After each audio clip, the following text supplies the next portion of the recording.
Kwani o mayerbi c'est pour n'y sengo retebeka manche ya fok ya kwani ko e on kari no ko mo wese e o manyu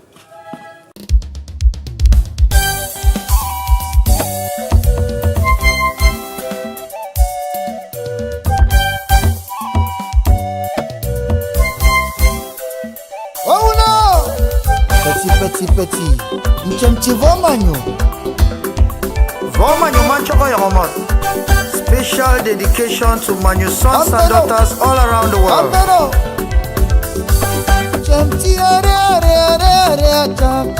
Seseko champion Arab money.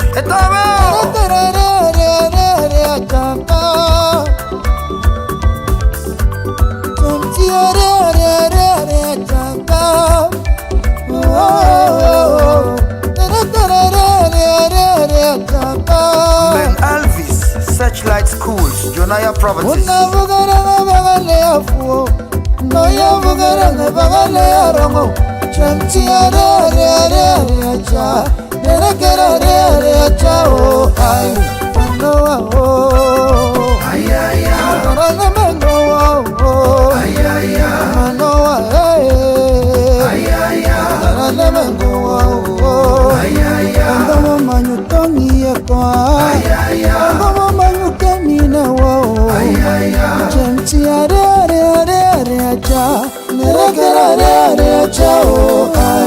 Executive Director at Global Think and Tank Africa, Joachim Marie, Morsing London.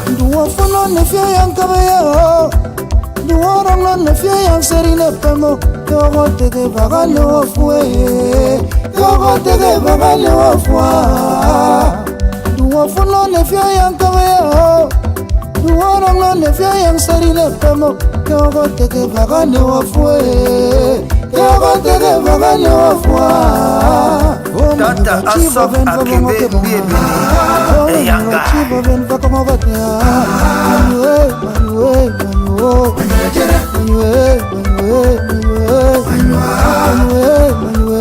Dr. Henshaw Ebai Momanyu, the future. Desmond Ashu, Mecca, UAE, Dubai. Rambo Mix de Dubai, Montagbari.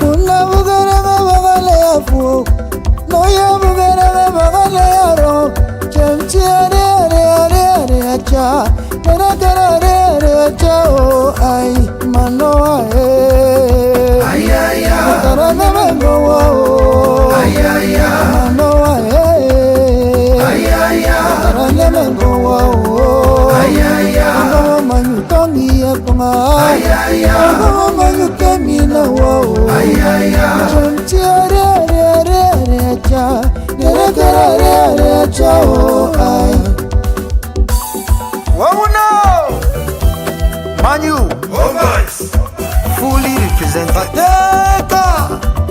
Everybody on the dance floor. President Daflo, Mr. Ebot.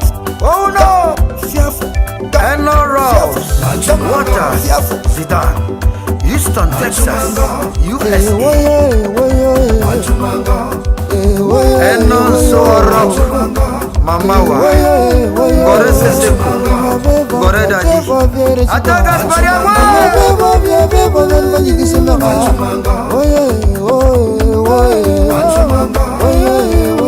Williams Bison, Nengora Gina Bison, Business Gurus, Houston, Texas. Eriti Nevai, Mama Ese Bebe Manga, Ne Ashu Jim, Varo Vese, 5e Tivative qui veut te gagner manuel de rambe. Vese va quoi. Oh no!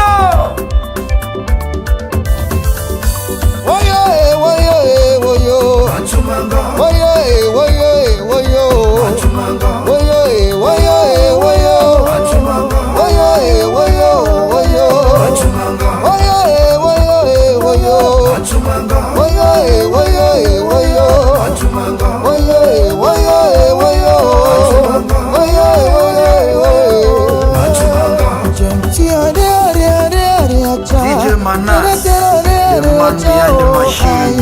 Mano,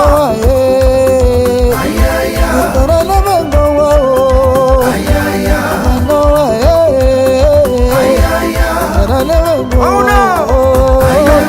Fiafo, oh no!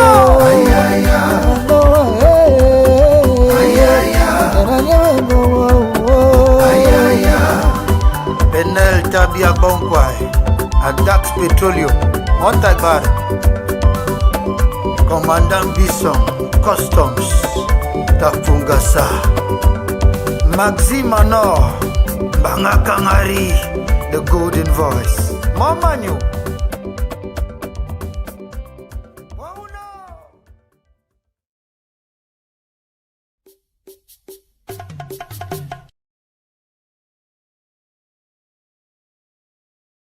Et on pour nous, bon, man, qu'on aura. Mais quoi, ni? Oh, mais herbi. C'est pour nous, c'est un gros truc. Manche ya fok. Ya quoi, nous, et on carré, nous. Bon, c'est. Et on m'a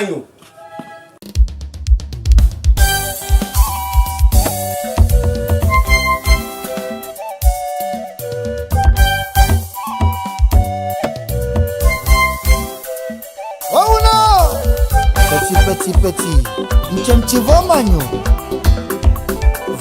Manchoko Yomot. Special dedication to Manu sons and daughters all around the world.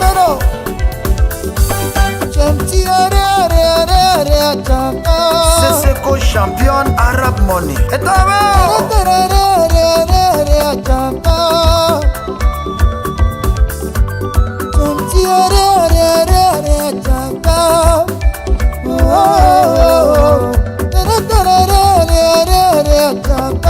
Ben Alvis, Searchlight Schools, Jonaya Properties.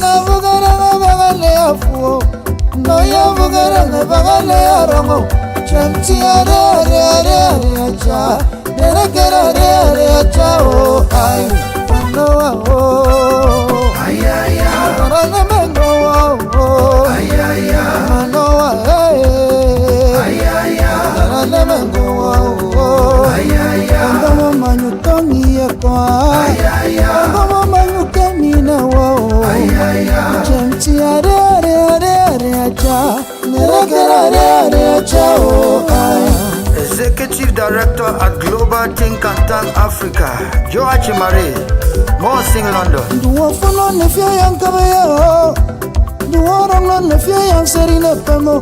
Yogo tege bagale wa fue, yogo tege bagale wa fua. Duo funo ne fia yang kabaya, duo rong ne fia yang serine pemo. Yogo tege bagale wa fue, yogo tege bagale wa fua. Tata Asok Akebe Baby Eyanga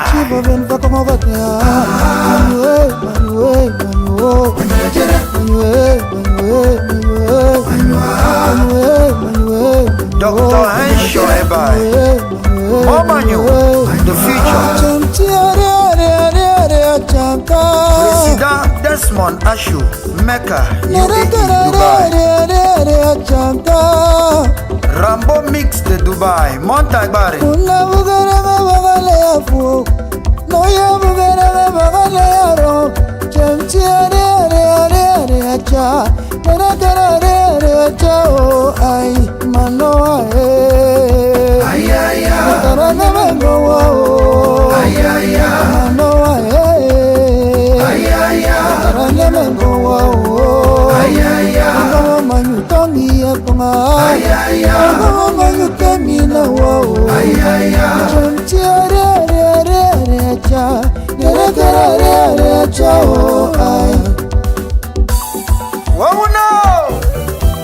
Manu, fully represented. Atanga!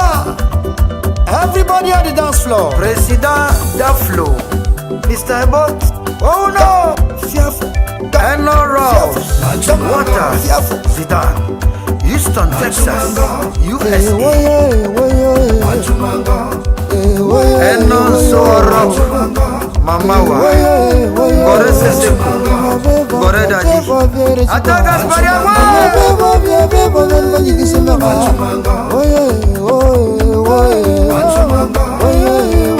Williams Bison, Nengora Gina Bison, Business Gurus, Houston, Texas, Ereti Nevai, Mama Ise Bebe Manga, Ne Ashu Jim, Varovese, 5e Tive Kive Tege Manu Endorambe, Veseva Kwai. Oh no!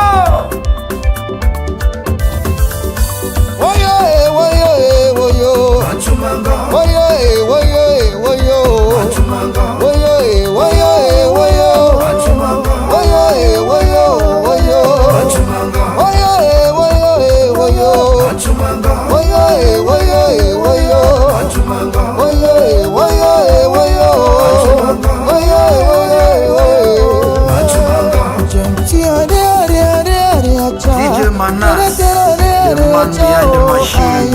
Mano,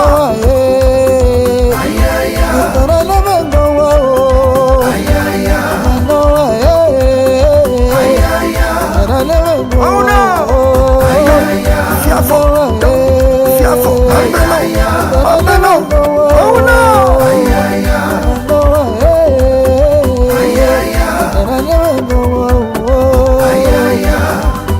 Benel Tabia Bonkwai, Adax Petroleum, Montagbar, Commandant Bison, Customs, Tapungasa, Maxi Manor, Bangakangari, the Golden Voice, Mamanyu.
Ai foi.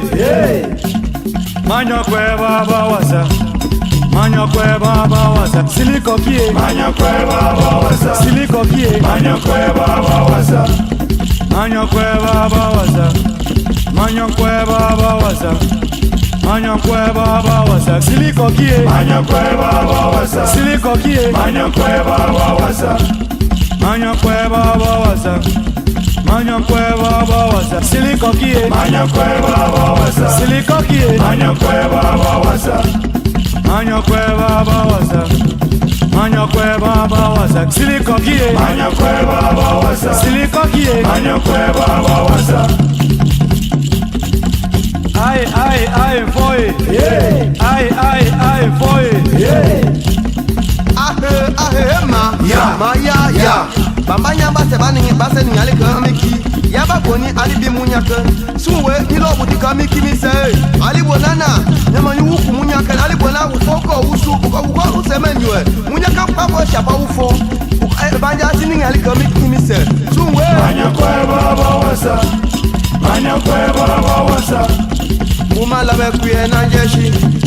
Mumala be kuye na jeshi embume. Mumala be kuye na jashi. Embume. Mumala be kuye na jashi. Embume. Mumala be kuye na jashi. Embume. Mumala be kuye na jashi. Ampone sema, pone kobu. Wa bingo fo biniko. Yebole ka sonan. Mumala be kuye na jeshi. Mumala be kuye na jeshi embume. Mumala be kuye na jashi. Embume. Mumala be kuye na jashi. Embume. Mumala be kuye na jashi. Embume. Mumala be kuye na jashi. Embume. Mumala be kuye na jashi. Dini nyambuo. A o me manyonyu. Mumala be kuye na jeshi. Mumala be kuye na jeshi embume. Mumala be kuye na jashi. Embume. Mumala be kuye na jashi. Embume.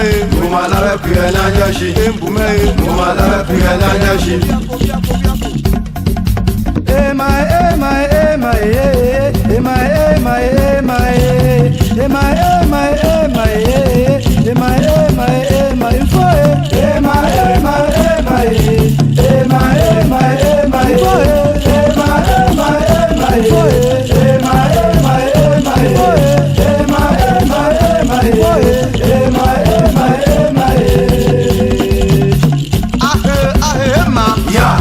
Ya.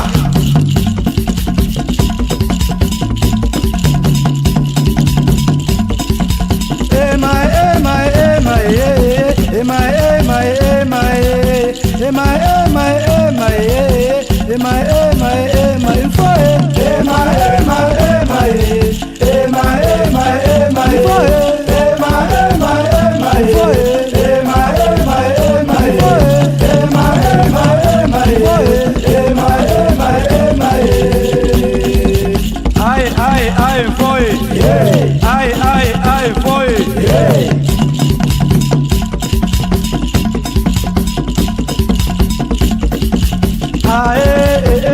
Ella masinga. Ella masinga. Ella masinga. Ella masinga. Ella masinga. Ella masinga.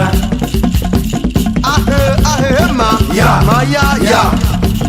Yo. Ndindimye ashimbuwe antika.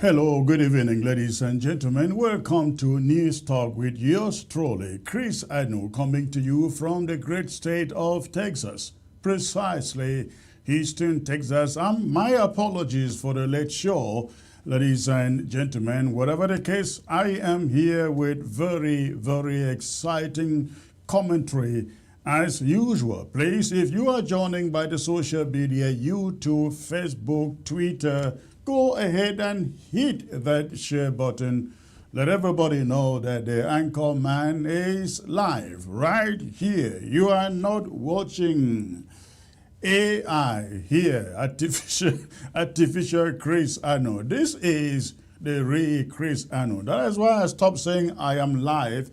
I need to say I am actually alive. Thank you for tuning in. I'd like to welcome all of you tuning in from Ground Zero and all of Africa by way of satellite, and of course from the continental USA, Europe, Asia, the far and the near east. Wherever you are found, thank you for tuning in. This is going to be very, very exciting tonight. And again, I'd like you to punch your share button. Let us quickly saturate the platform before I bring you my presentation for the day. Let's do that, please. Let's do that. Let's do that.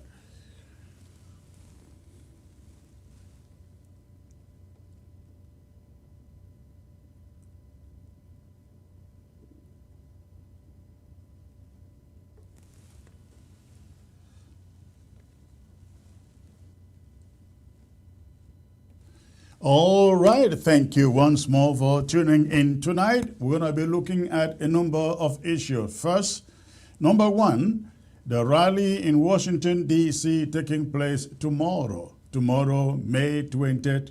And of course, we're going to be talking about the lockdown that is ongoing in Ground Zero as I speak, and the so-called National Unity Day that La République du Cameroon hopes to force upon the people of the southern Cameroon's Amazonia to celebrate. We will talk about that. I will also be talking about a recent statement put out by, they call it Southwest Chair of the House of Chiefs in La République du Cameroon's terminology, rebuffing the colonial divisional officer for FACO for commanding or demanding that Southwest Chiefs, they all show up in grandstand tomorrow to participate in the march past marking so-called National Day. We'll be responding to that statement put out by Chief Adam Ebako of Southwest so-called House of Chiefs. And then, the big story of the night, when corruption meets with holiness. Talking about Paul Atanga going to the Vatican and attempting to push an envelope considered bribe into the Pope. Ladies and gentlemen, this cannot be a made-up, not at all. And the video you have seen out there is not AI.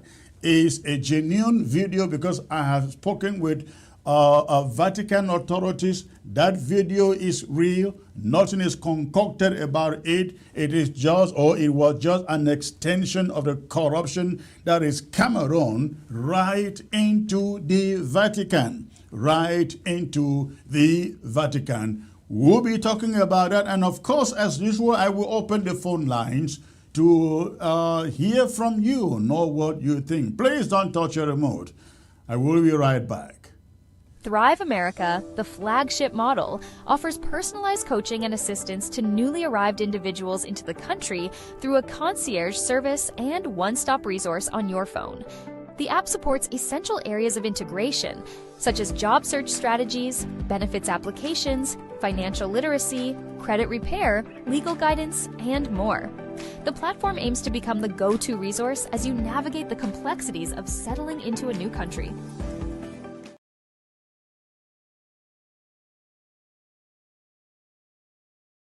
ABS can help you reach your target audience like never before.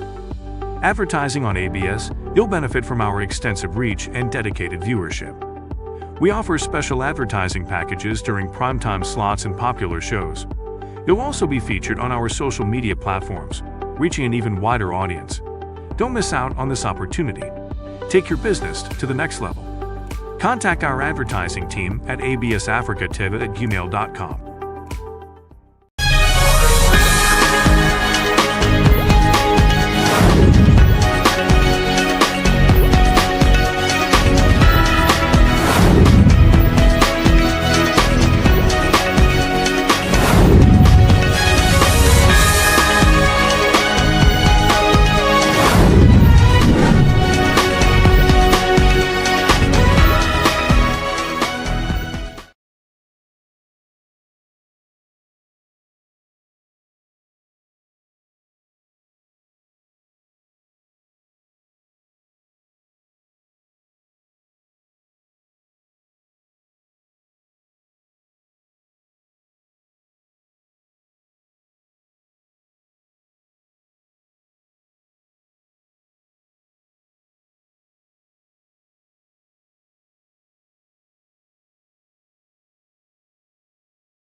so sorry, ladies and gentlemen. My microphone was muted and I just didn't realize it. Now, you may not know that here in the studio, I do not hear myself. I always see the meters running across the screen to know that my microphone is live. But unfortunately, I just didn't focus on that, looking at the meters to know that the microphone was off until calls started flying in here before I realized. I was like, what is going on? Why suddenly all these calls? And I realized the microphone, I wasn't hearing myself. The microphone was turned off. But I am so sorry about that. But that is the subject I was talking about. I am talking about a gathering, a very important, critical gathering that is coming up tomorrow in Washington, D.C., precisely in front of the State Department in Washington, D.C. And I was saying that, ladies and gentlemen, this is critical because we have over 3,000, close to 4,000 Southern Cameroonians in the USA who are under the risk of being deported back to the regime in La République du Cameroon. This war has been going on now for 9 years. October will make it exactly 9 years. And in the course of those 9 years, we've had thousands of our people rush to Europe and rush to the USA. But here in the USA, there is the danger if something isn't done and done urgently, as I put it, and as we meet tomorrow, please, thousands of our family members will be deported. Thousands will be. I don't have any family member I am afraid of deportation, but I am doing this for every Amazonian, Southern Cameroonian out there. I will be flying here to Washington, D.C. to participate in that rally, not because I have somebody I'm protecting, but for the sake of Southern Cameroonians whom we fight for. And I want to believe if you live within the axis of New York, New Jersey, Delaware, Philadelphia, Maryland, Washington, D.C., Virginia, and the Carolinas, you want to make time to show up at this very critical rally because the people, your family member may not be involved in this. But who knows if tomorrow maybe your family member. That is why we need to come out. You need to spare everything. Come out for those 2 hours, just 2 hours. Let us send a very strong message to the U.S. government, to Congress, to the State Department, and of course Homeland Security, that there is indeed a legitimate fear that if Southern Cameroonians, Amazonians are returned to that damn country called Cameroon, they will be picked up. They don't risk being picked up. They will be picked up. That we are sure, very much sure about it. They will be picked up either in Douala or in Yaoundé and sent to the gulags. And who knows if they will ever be released.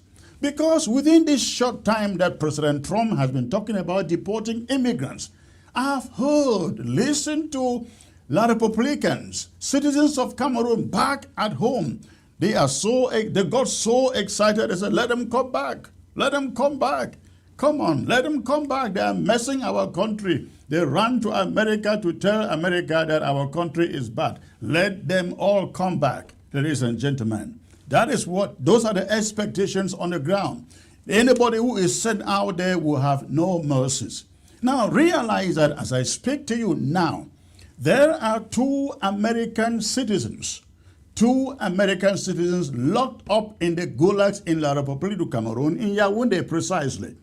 And they have not been released, despite all the effort that has been made to get them released. And then imagine, if you have no American backing, nobody is there to back you up, and La République du Cameroon lays hands on you back in that country, then your future is over.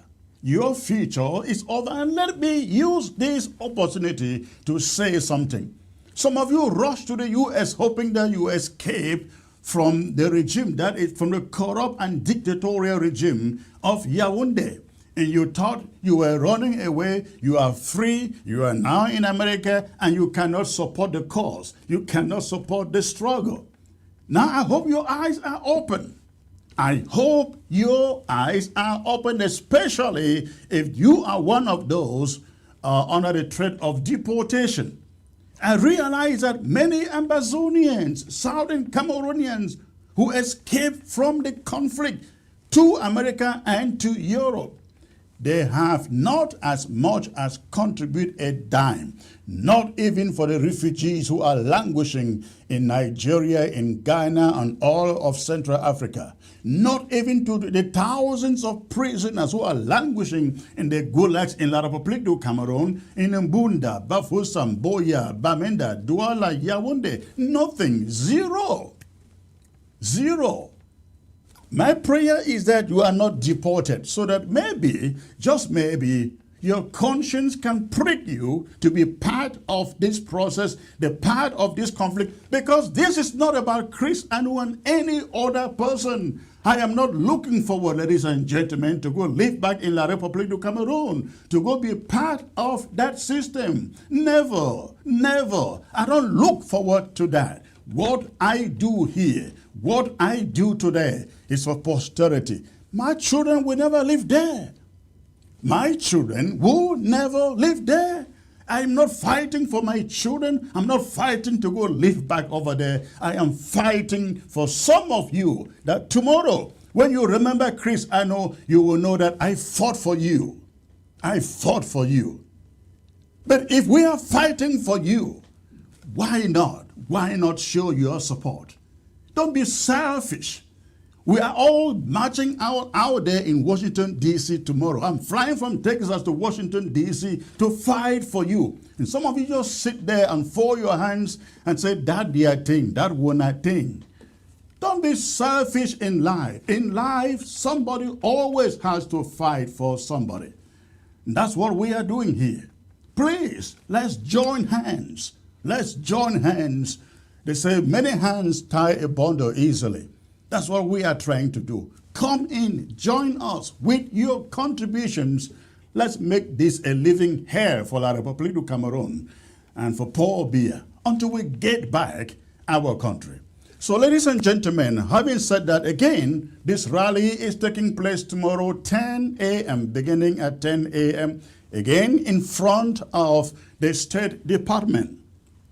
Permit has been secured for that, so nobody should be worried, oh, I'm going to be arrested or picked up. No, nobody will be picked up there because we are doing this with a permit. 10 a.m. in the morning, tomorrow, Washington, D.C., in front of the State Department. Everybody, we want to see you there. We want to see you there. When I come back, I will take you to Fako where for the first time, the so-called leader of the Southwest House of Chiefs is reprimanding the colonial officer in Fako for demanding that the chiefs show up tomorrow and participate in the march past. I'll be right back. Stay put. ABS can help you reach your target audience like never before. Advertising on ABS, you'll benefit from our extensive reach and dedicated viewership. We offer special advertising packages during primetime slots and popular shows. You'll also be featured on our social media platforms, reaching an even wider audience. Don't miss out on this opportunity. Take your business to the next level. Contact our advertising team at absafricatv@gmail.com.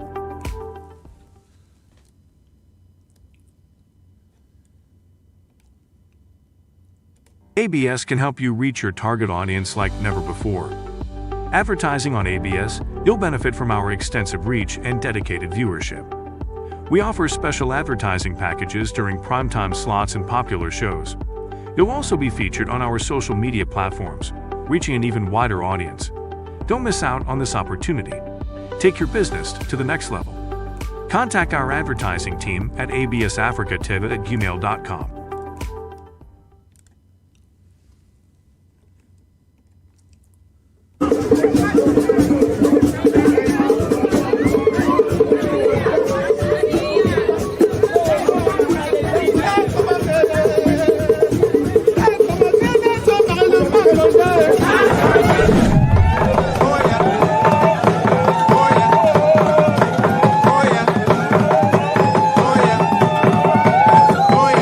Are you planning a convention for your cultural or development association this summer? Let the world see it live. ABS Africa TV will bring your story straight from the diaspora to your villages and towns, so your people back home can experience every dance, every speech, and every proud moment as it happens. With professional coverage, global broadcast reach, and real-time streaming, ABS TV turns your event into a celebration that transcends borders.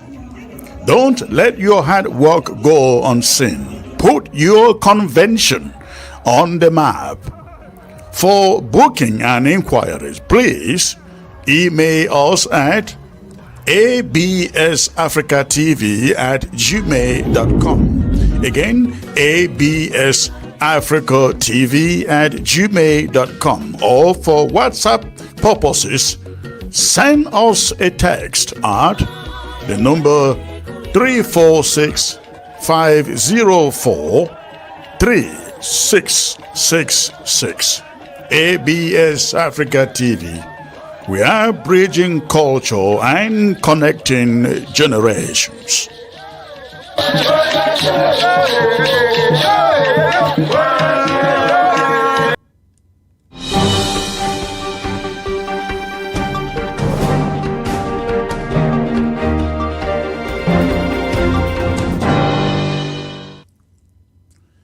All right, thank you for staying put, ladies and gentlemen. At this moment, I take you to one of my talking points of the day, and this has to do with the Southwest National House of Chiefs Chair, Chief Ebako Atam Ebako, ladies and gentlemen, writing to the colonial divisional officer in the FACO, formally reprimanding him for demanding that the chiefs of FACO must show up tomorrow, May 20th, and participate in the 20th May charade that they hold. The reason I am giving time to this is because, at least for the first time, they reacted. Not enough though. And here we go. In a rare show of displeasure, His Royal Majesty Chief Atem Ebako Bisong, President of the so-called Southwest House of Chiefs, fired off what many hailed as a bold letter to the colonial divisional officer of FACO. The letter, dated May 19, 2025, addressed what Chief Atem Ebako termed the wrongful portrayal of traditional rulers in the SDO's earlier directive compelling all chiefs to attend the 53rd edition of Cameroon's so-called National Unity Day tomorrow, May 20th. It was a commendable act, or so it initially seemed, at least to me. Indeed, Atem Ebako deserves credit for at least raising a voice, no matter how faint, against the condescending and colonial tone often adopted by administrative officers of La République du Cameroon. Years later, took issue with the SDO statement that any absent traditional ruler shall be disciplined. He described it as rude, callous, and disparaging to the status, divine honor, and dignity of the traditional rulers. These words, no doubt, speak to a festering frustration that many chiefs have long nursed under the heavy-handed dictates of colonial administrators who continue to treat indigenous rulers as pawns, as pawns. However, that is where the courage ends and the hypocrisy begins. I'm talking about Ebako here. Chief Atem Ebako's letter falls tragically short of saying what truly needed to be said.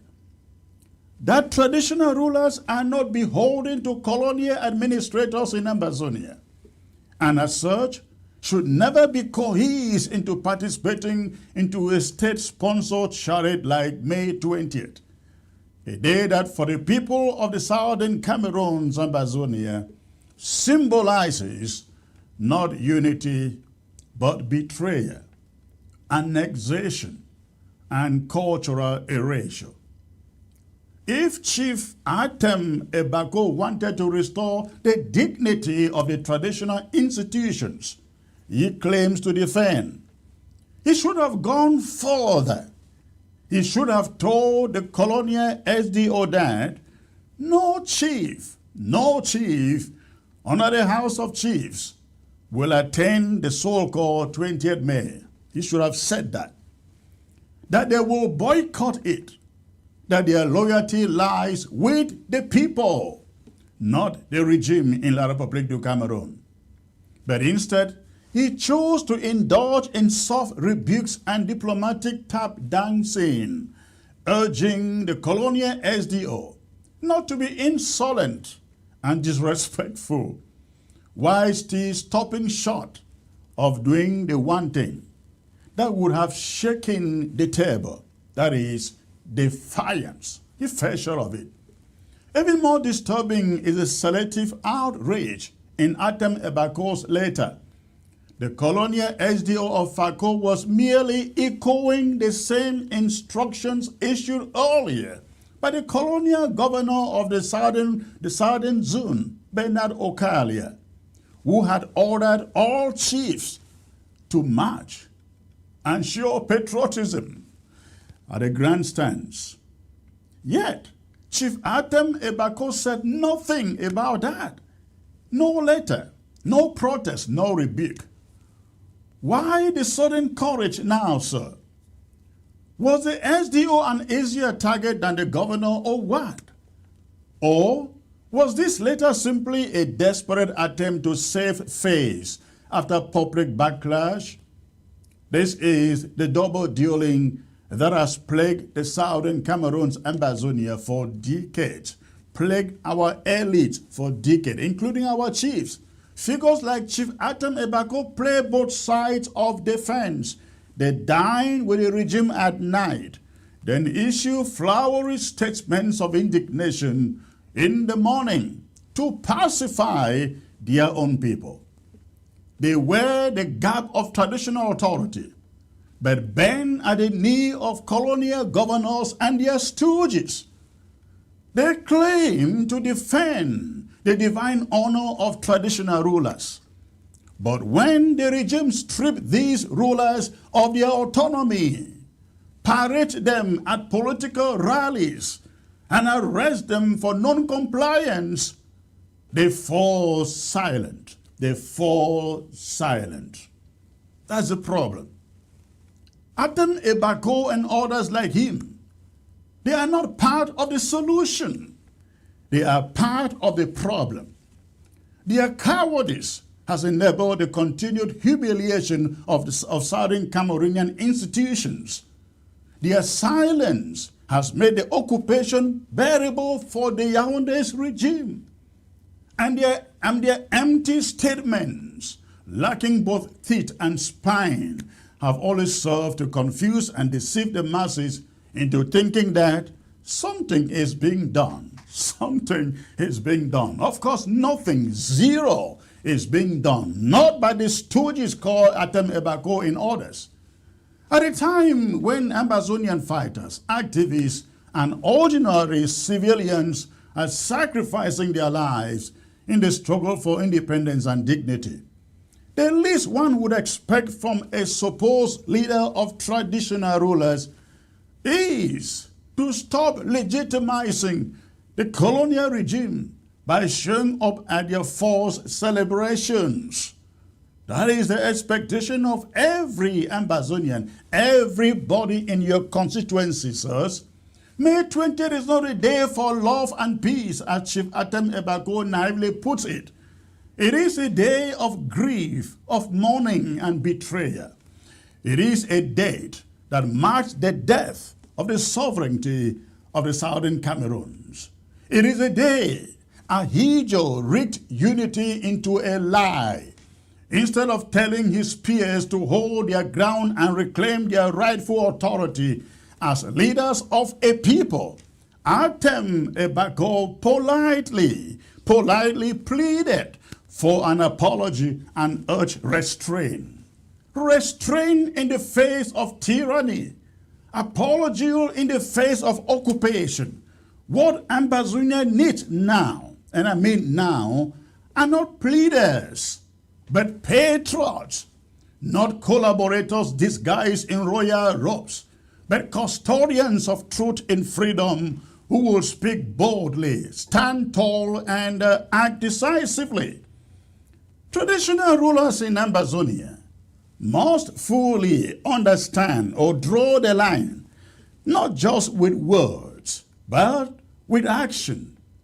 That means rejecting invitation to so-called National Unity Day. It means refusing to march under a foreign flag, the flag of a regime that has killed their sons and their daughters. It means embracing the cause of self-determination and telling colonial officers, once and for all, you do not command us. Chief Atem Ebako missed the moment. And with that, he proved that he is still very much a part of the colonial machine, polished, decorated, and loyal. Until the day traditional rulers stop issuing carefully worded complaints and start taking principled stands, they will remain what the regime has long reduced them to be, ornaments of power without authority. And that is my monologue, the first monologue for tonight, ladies and gentlemen. I am being joined by Don Pasio. Don Pasio, I hope you've not been waiting for too long. Accept my apologies, sir. Let's delve into this. If you can lift up your camera a bit, because it's cutting your head as I can see. Your camera is cutting your head. All right. All right, let me bring you in. I guess you surely listened to my monologue about talking about these stooges in the southern Cameroon, so-called chiefs. And of course, this is going on in the northern zone too. What is the governor in the northern zone? That Babnekiman. I'm sure he didn't say it publicly, but I'm sure that he sent some emissaries to go and tell the chiefs, the farms of the northern zone, to make sure they show up at their grandstands to participate in the chariot so-called 20th May. Tell me, after listening to my monologue, what is your take on what Atem Ebako has written, sir? Good evening, Comrade Chris. Thank you for giving me this opportunity once again on your wonderful platform to come and talk to the people of Southern Cameroons. Good evening to the fellow people of Southern Cameroons and Ambazonia. Yes, Comrade Chris, listening to your monologue, you have really articulated the type of people that we have as chiefs at this present moment in Ambazonia. You know, our forefathers used to make us to understand that chiefs are well respectable notables in our society. Our people used to look at the chiefs as the Lord, the God that commands the territory. But these so-called chiefs of today in southern Cameroon and Bazonia have reduced themselves to a manner in which some of us don't even know how to categorize them again in our society. These people have made us to lose that traditional cultural respect that we used to have for them. It baffles me how an appointee of a government will come in who is not even a son of the soil, who is not even someone from that territory, will come into your territory and give you command and tell you how you are going to function or how you are going to govern your own people. Because our chiefs are those that used to command and govern the people of a certain geographical territory. Like I am from Kom in the northern zone, right? We used to have what we call the Kwifo. When the Kwifo comes out on a market day and gives a certain information, the whole village respects that command coming from the chief. But today, are we sure if the phone of Kong comes out to talk, will the people of Kong respect him?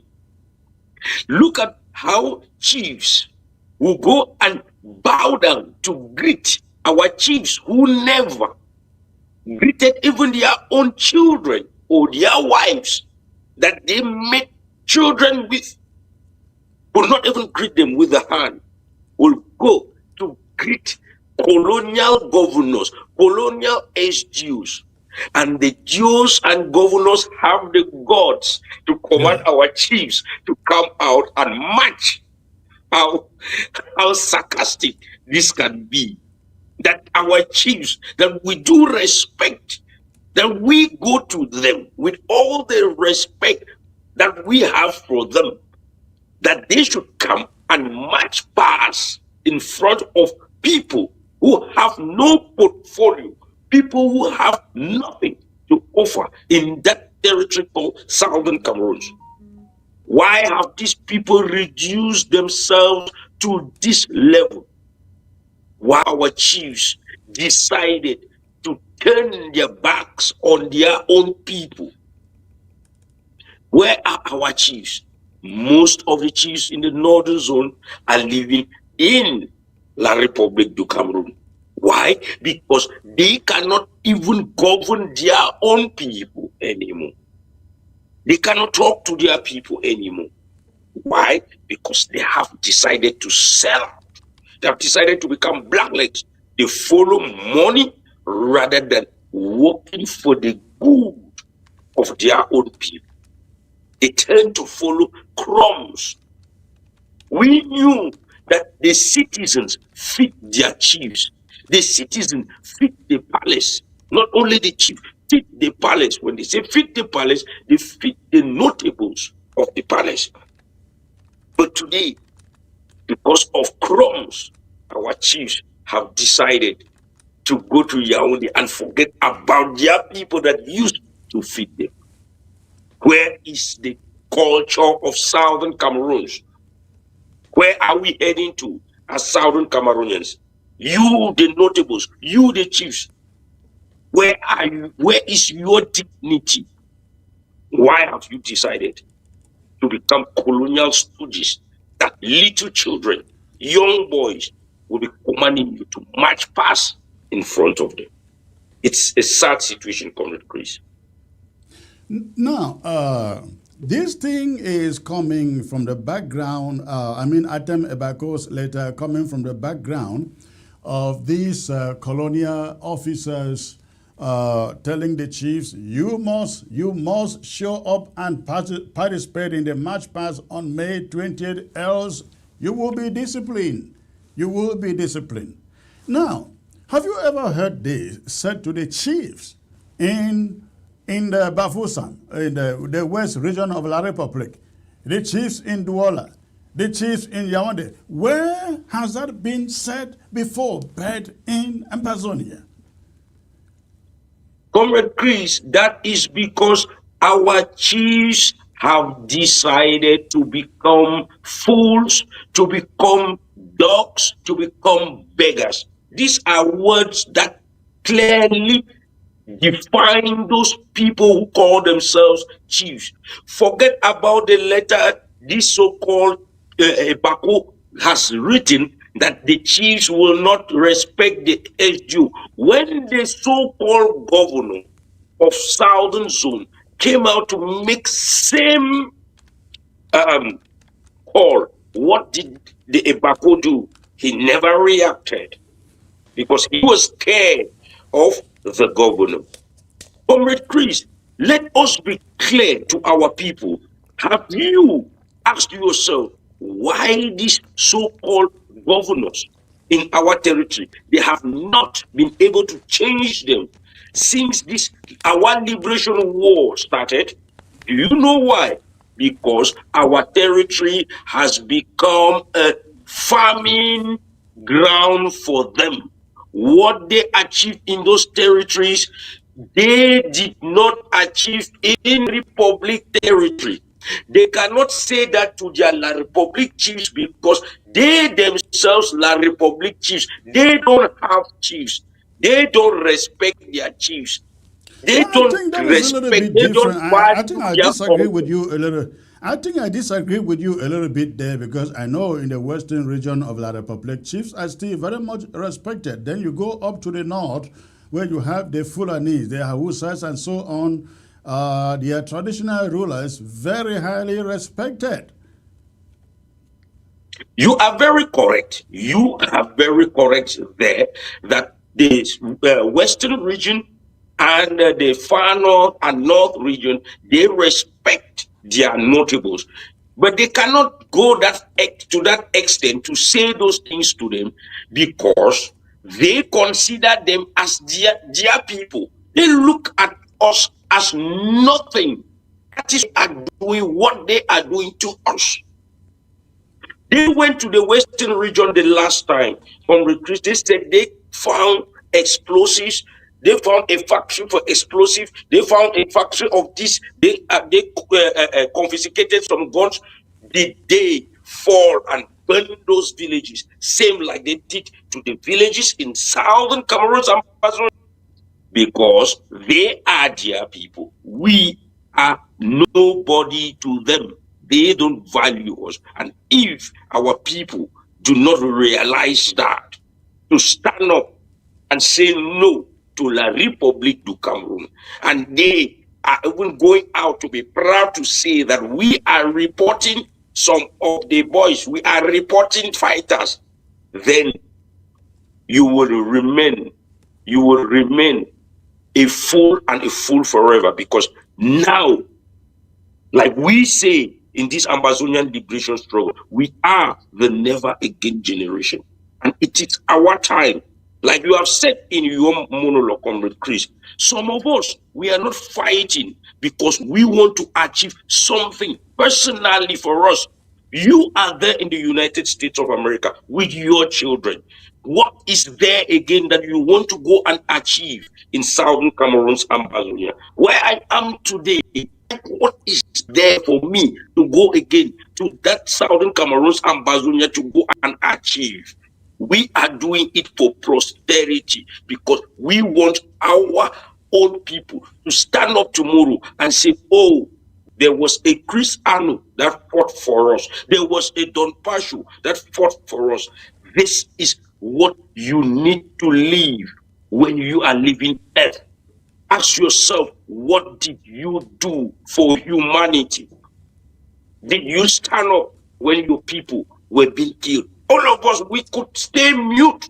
We are living our life where we are, but we are doing it because we know that humanity comes first before the physical wealth or comfort that we have in the Western world. What we are enjoying out here, these same people, the West, they fought to get their own freedom. Why should we not stand up and do it for our own If I may ask you just your opinion here, what do you think it is going to take for Amazonian chiefs to discover that they are treated differently than the chiefs or the Fons west of La Republic du Cameroon? If the chiefs in Douala, the Emais in the north, and the chiefs south and central of Yaoundé. What is going to happen before our chiefs realize they are treated differently in spite of all of this?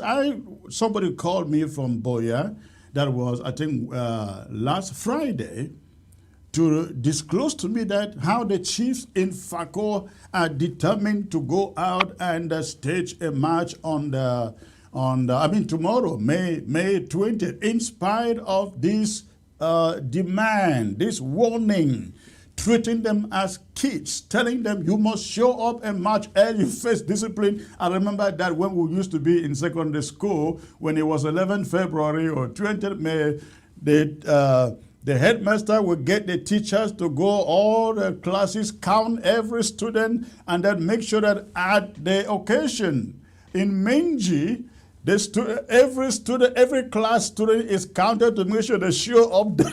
They show up there. If you didn't show up there, they went back to school the next school day. You had to pay.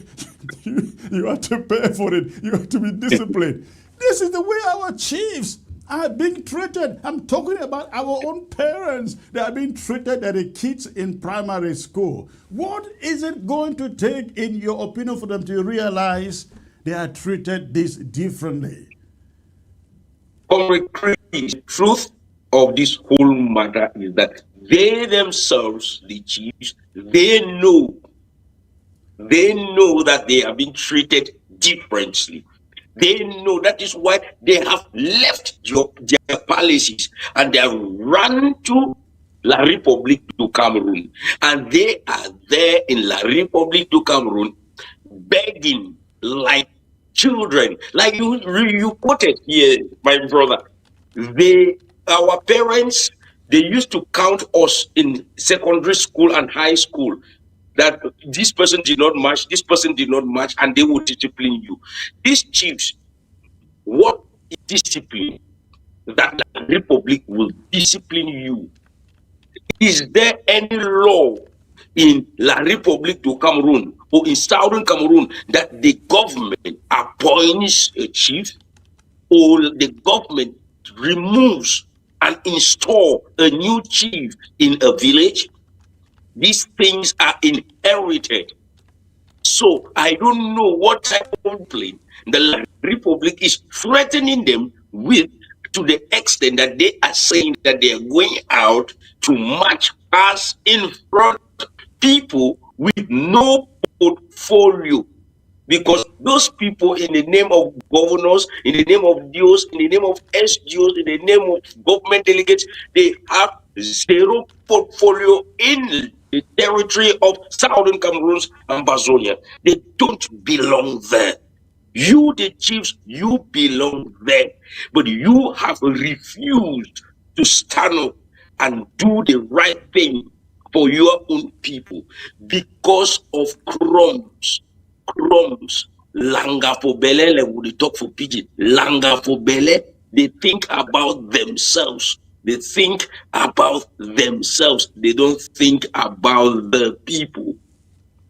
They don't understand what the people want. They don't go again to their people. When we were younger, when we used to see our parents, when something happens in the village, they riot, they gather themselves. Where do they head to? They head straight to the palaces. Today, are we sure our people can go to the palaces to cry? When Ayub Dabe stood up and said in 2017, let our people go and be in the palaces. Did the funds receive them? No, they were nowhere to be found. All right, let me turn to Summer Thomas, who has joined us here on set to get his take on this.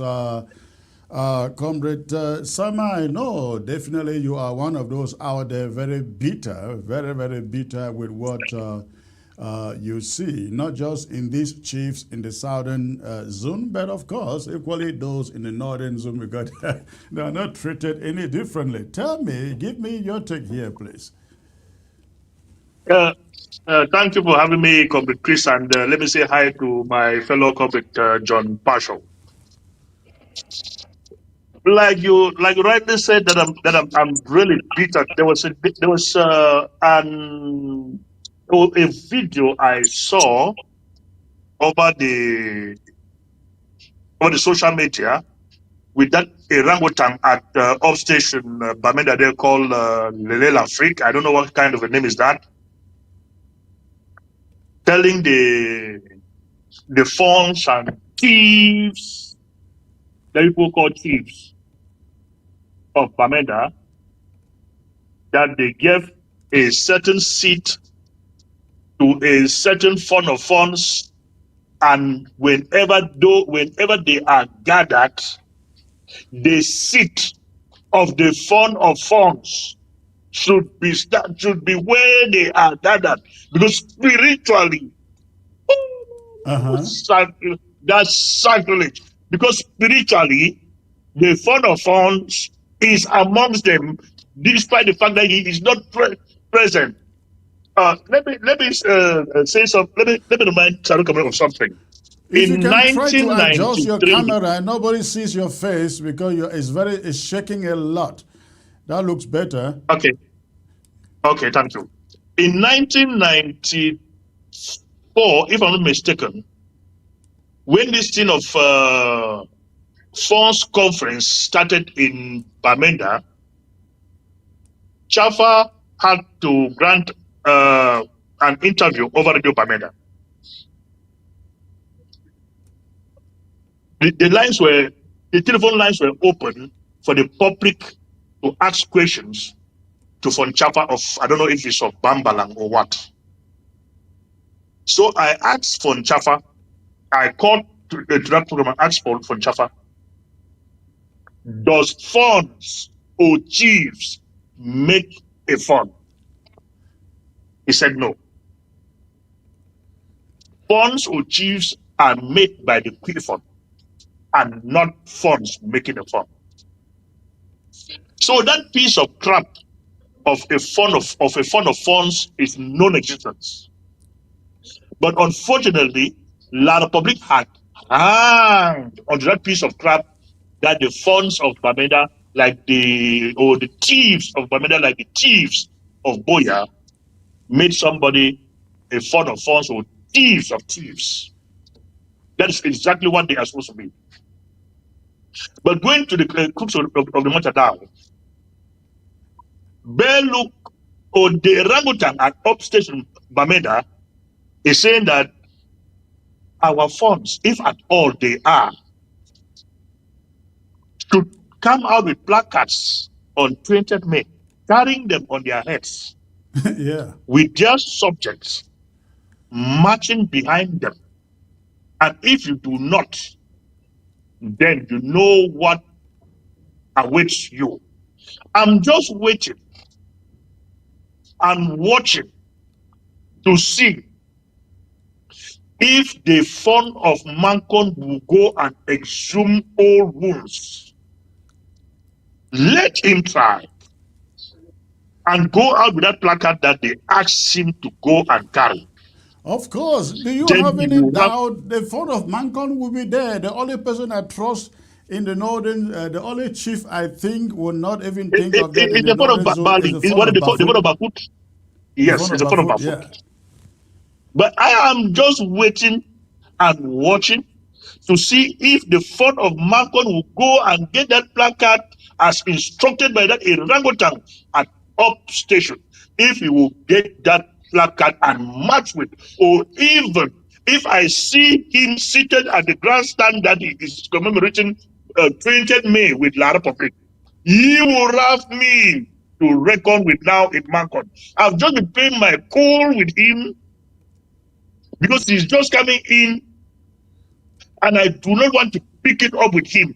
But let him just go and start a war, another war with me in Mancon. He will now get the true color of Sama Thomas, because I will not tolerate him. I will not tolerate his excesses. If he wants to suffer the fate of his father, no problem. We are ready for him. If he makes that mistake, I don't know what these thieves in the southern Cameroons want, particularly the ones in Bamenda. Before, let me ask you the same question that I asked Don Pasio, and then we'll move to my next subject, which is that of Paul Atanga and his gift to the Pope. What is it going to take for our chiefs to realize that they are treated differently from the chiefs in La République du Cameroon? Well, I don't know what is going to take for them to realize that they are treated like I described them as royal beggars. And even they were not royal beggars, you will not see La République du Cameroon going to the masses, give them bread and sardine, and handing out, I don't know if it's 2,000 or 1,000 or whatever thousand to their citizens. But when they cross over to the Southern Cameroons are contributing millions of francs to support the candidacy of President Paul Biya. Slaves must always do everything possible to support their master. The master cannot give anything to the slave, for the master always expects from the slave. That is why they are playing just exactly the role of slaves in this quagmire of a thing called union with the La République du Cameroon. And even they were not slaves, La République will not be giving out money to people. When they cross over to the slaves give money to La République. It's unheard of in the world. But like I've said, I'm waiting for tomorrow, 20th May, to see what the fund of Macron is going to do. If he will remove his cap to go and greet that orangutan, as I'm calling him, orangutan, an officer you call Lele Lafrique, and kneel down in front of him as his master, then he will know my true colors. He might go and exhume the father, go and tell him who I was. All right. We will take a brief break out. And ladies and gentlemen, when I come back, I will take you to my talking point on the subject of corruption, meeting holiness, the case of Paul Atanga. And so please stay tuned. We're going to be right back. We'll be right back.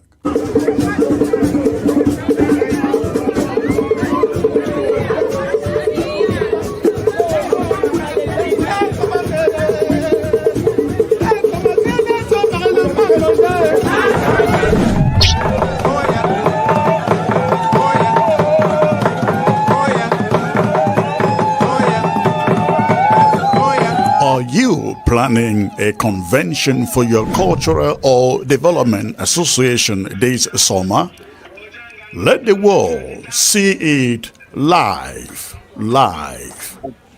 ABS Africa TV will bring your story straight from the diaspora to your villages and towns, so your people back home can experience every dance, every speech, and every proud moment as it happens.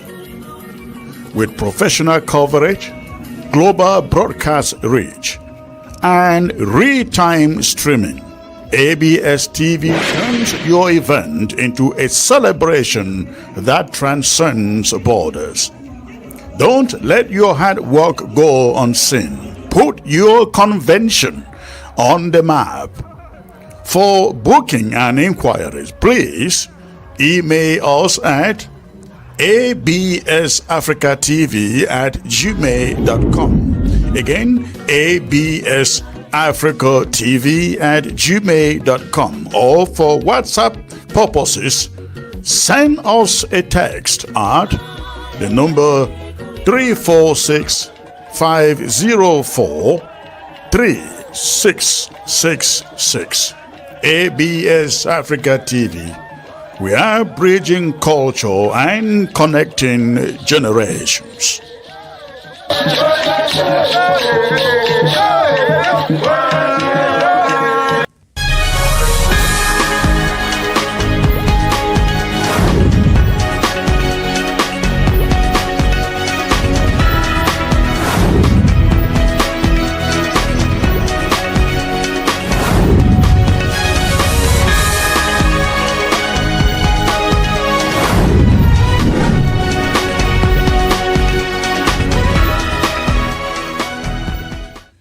All right, ladies and gentlemen, I bring you to the main story of the day. The main story of the day, a story I consider to be a scandal titled When Corruption Meets Holiness. The case of Paul Atanga NG at the Vatican. The video is out there, and this video is not AI. It's not made up. It's not invented. And I'd like you to take a look at it. Now, take a look at the script, at the video there. Now, at this moment that you see, ladies and gentlemen, you see Atanga approaches Pope Leo XIV, and he is sending his hand, actually his left hand into his jacket, his coat, his suit, to remove the envelope. Now look at the next, take a look at the next photo. You will see Atanga in the next photo actually trying to hand over the envelope, which he actually opened. He tried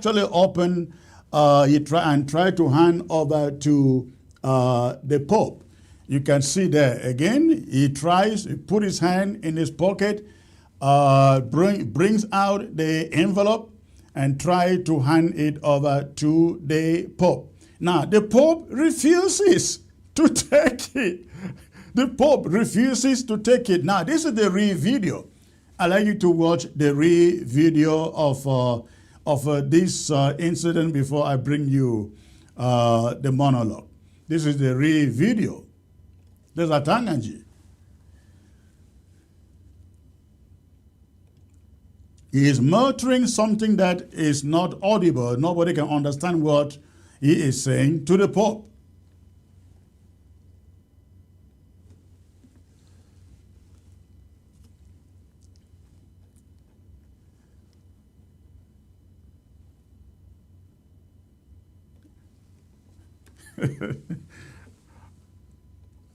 All right,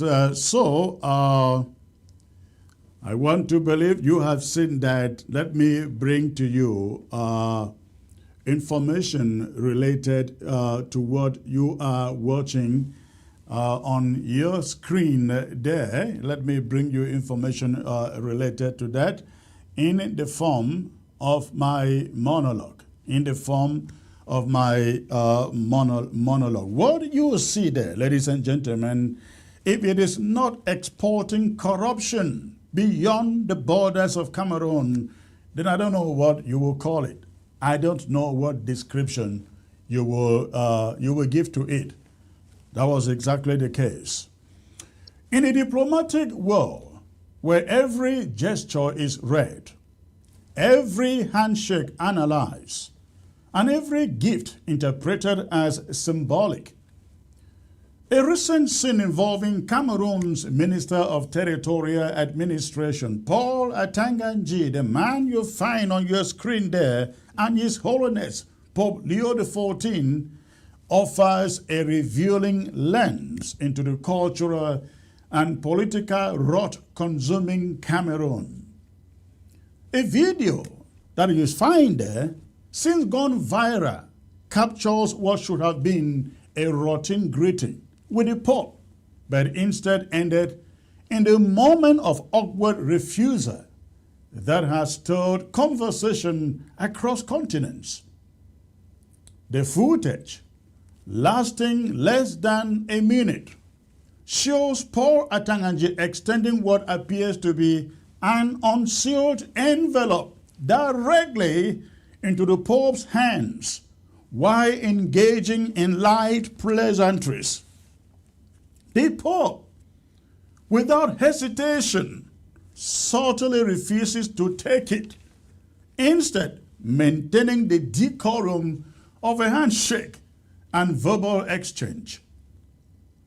While on the surface this may appear to be a minor diplomatic hiccup, the act bears the hallmark of something more insidious, a covert attempt at gifting that betrays the informal corruption practices that have long been normalized in La République du Cameroon.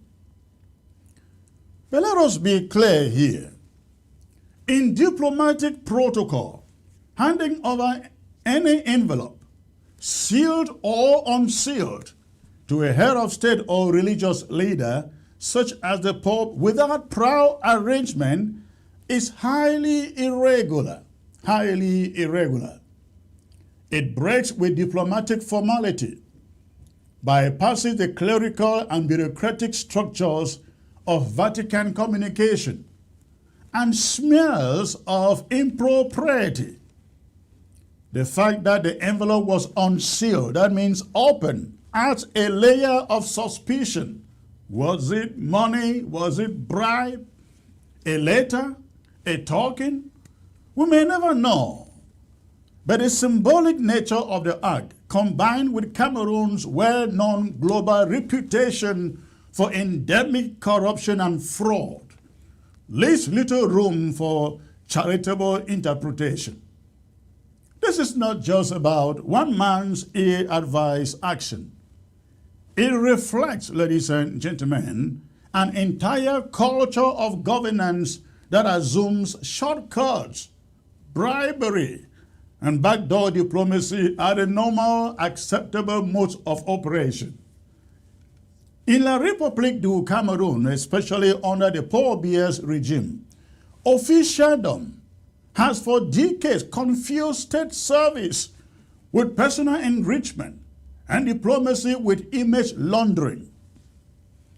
Pope Leo XIV, known for his humility and sharp moral clarity, reacted with a poise that was at once polite and pointed.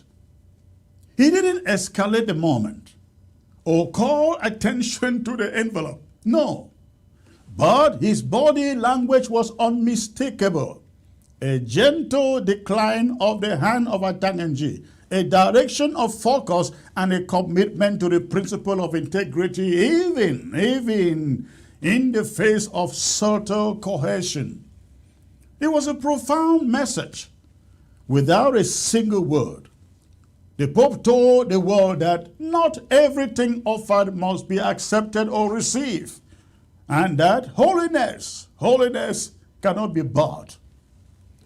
This simple gesture stood in stark contrast to the corrupt pageantry so often associated with La République du Cameroon's officials.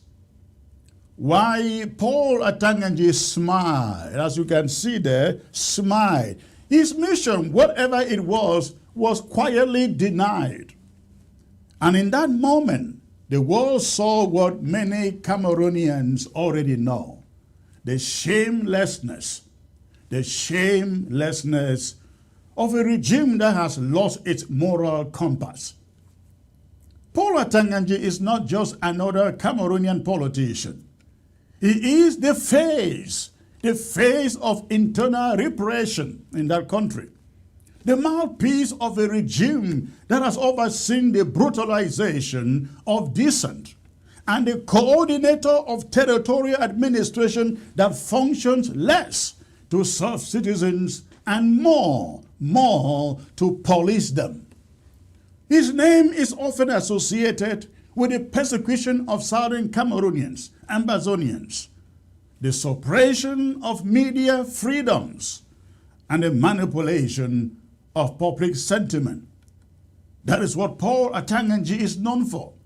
That is what he is all about in that country. That he would represent Cameroon on such a sacred global platform speaks volumes. That he would attain such an informal, presumptuous gesture or bribe, as many are calling it, in front of the Pope, further illuminates his own disconnect from international protocol and spiritual dignity. But more importantly, it reveals how deeply the culture of informal bribery and impunity has infected even the most senior corridors of Cameroonian power. This event should not be taken in isolation. It must be understood as a microcosm of a larger disease affecting La République du Cameroon. La République du Cameroon is a nation riddled with dysfunction at every level, from the collapse of its public institutions to the militarization of its politics, to the wanton disregard for human rights and press freedoms. The country is sinking under the weight of its own authoritarian habits. The Paul Biya's regime, ladies and gentlemen, relationship with religion has always been one of instrumentalization rather than reverence. Churches are used for political gain. Religious leaders co-opted or silenced. In such a landscape, it should come as no surprise at all, that even the Vatican is not spared an attempt at transactional cohesion. Not even the Vatican is spared. Yet, what Cameroonian officials forget is that not all institutions are as bendable as theirs. The Vatican, for all its own internal challenges, still represents a moral authority that does not bend easily to political corruption. Pope Leo XIV, in his quiet but firm rejection, exposed not just the man before him, as you see there, but the rod behind him. This scene, though subtle, may linger in the minds of international observers. For diplomats, for journalists, and global church leaders, the visual of a Cameroonian minister trying to hand something unsealed to the Pope should reinforce already entrenched beliefs about the nature of the Biya regime and his leaders. It confirms that even when given a global stage to restore some dignity, Cameroon's leadership cannot help but act in ways that betray a hunger for influence through dubious means. For the Vatican, it was likely a footnote in a day filled with formalities. But for the millions watching in La République du Cameroon and across all of Africa, it was a moment of clarity, a reminder that the world sees and the world judges. What should Cameroonian citizens, La République du Cameroon citizens, take from this? First, that their leaders are not just corrupt at home, but shameless even abroad. Second, that not every institution can be bought or manipulated. And that there still exists a moral order that recognizes and rejects dishonor, no matter how subtle it is disguised. And finally, this is a call for La République du Cameroon citizens to hold their leaders, the likes of Atanga, to account. If they will embarrass you on the international stage, if they will use your national name to peddle influence through envelopes, rather than ideas, then you must rise and say, not in my name, not in my name. In the end, this belief interaction was more than just a diplomatic misstep. It was a confrontation between two worldviews, one rooted in spiritual grace, humility, and moral rectitude, and the other rooted in corruption, arrogance, and opportunism. The Pope may not have said a word, but his actions spoke louder than any condemnation. He exposed a regime, a government, not with accusations, but with posture. Paul Atanga may return to Yaoundé and spin, as we know him, spin the moment any way he wishes.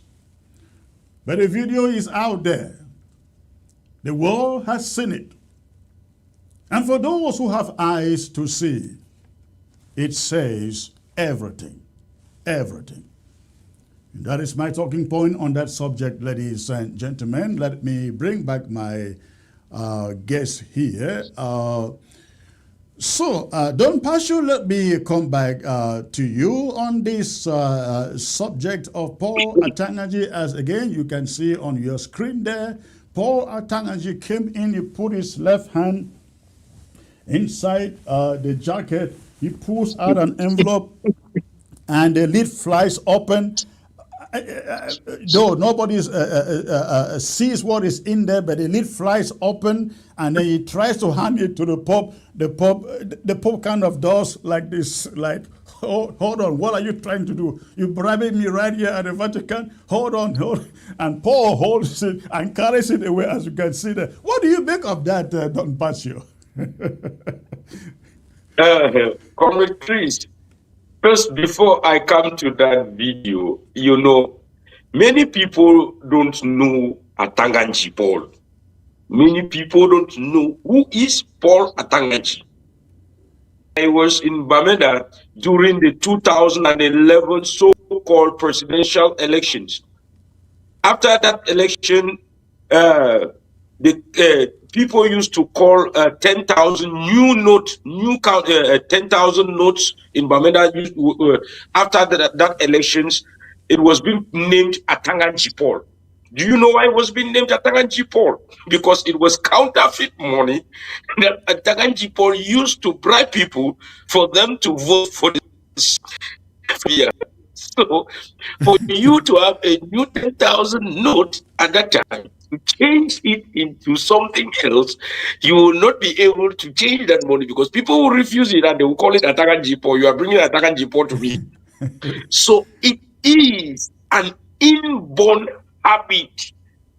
It is a habit in him that he has been using to get to that level where he is today. It is like a laughing matter, but this is very, very serious. We are in a country living with some certain type of people that it is very sad to watch somebody whom a country will call a minister, sending him to represent them as a country to go and disgrace that country in such a manner. Show an envelope in public to a religious person. Sometimes I look at Cameroon, La République du Cameroon, and I ask myself, how did we manage to join such a people? How did we get here? Because Atanga Paul's character shows a typical example of the citizens of La République du Cameroon. There is no dignified Southern Cameroonian Amazonian who can work in La République du Cameroon's system. There is none, I repeat, none dignified Southern Cameroonian that can work with La République du Cameroon or can work in that government. La République du Cameroon is the worst, the most sarcastic government that exists in the world. Atanganji Paul, somebody with not even an ordinary level certificate, is standing as a minister of territorial administration, being sent to a diplomatic mission like that, to a high level diplomatic mission like that, to go and represent a country. And he Let me goes with ask. an envelope. When you look at the side of that envelope, Comrade Chris, please, before you came in, like you said, look at the size of that envelope. You will understand that that envelope was not only something that, because when you look at the size and the shape of the envelope, because I see some people saying that he carried rosaries to go for the Pope to bless. Look at the shape of that envelope. Look at the size of that If it was envelope. a rosary, And you why tell would the us Pope that those refuse are to bless rosaries. a rosary? If it was a rosary, the Pope would have blessed it. That is it. Look at the shape. It shows that it was filled with bundle of money that he wanted to hand over, because he first of all made a speech. We don't know what he said to the Pope. He was talking, and then he made now that gesture to bring out that envelope. So nobody can say, look at the size of the envelope. Nobody can tell us or tell me, convince me, Don Pashu, that those were rosaries. I will Let not me believe go it. to Summer. Summer, what do you think that? Do you think Atanga was acting on his own, or he was acting on behalf of the regime? It is said that impossible ne parle Camerounais. Let me also try to speak a little bit of French here. When Philomena Yang went to the United Nations, addressed the United Nations and talk about multiculturalism in the United Nations, carrying the crap of La Republic to the United Nations. So anything from Paul Biya's regime, they always carry their crap in La Republic, thinking that they can poison the world with the whole world with their crap. Like, let me go back now to Atanganji and his gesture in front of the Pope. Somebody called me back home this evening to give me the narrative that Don Pasho is disqualifying here, which I disqualified that narrative with the caller.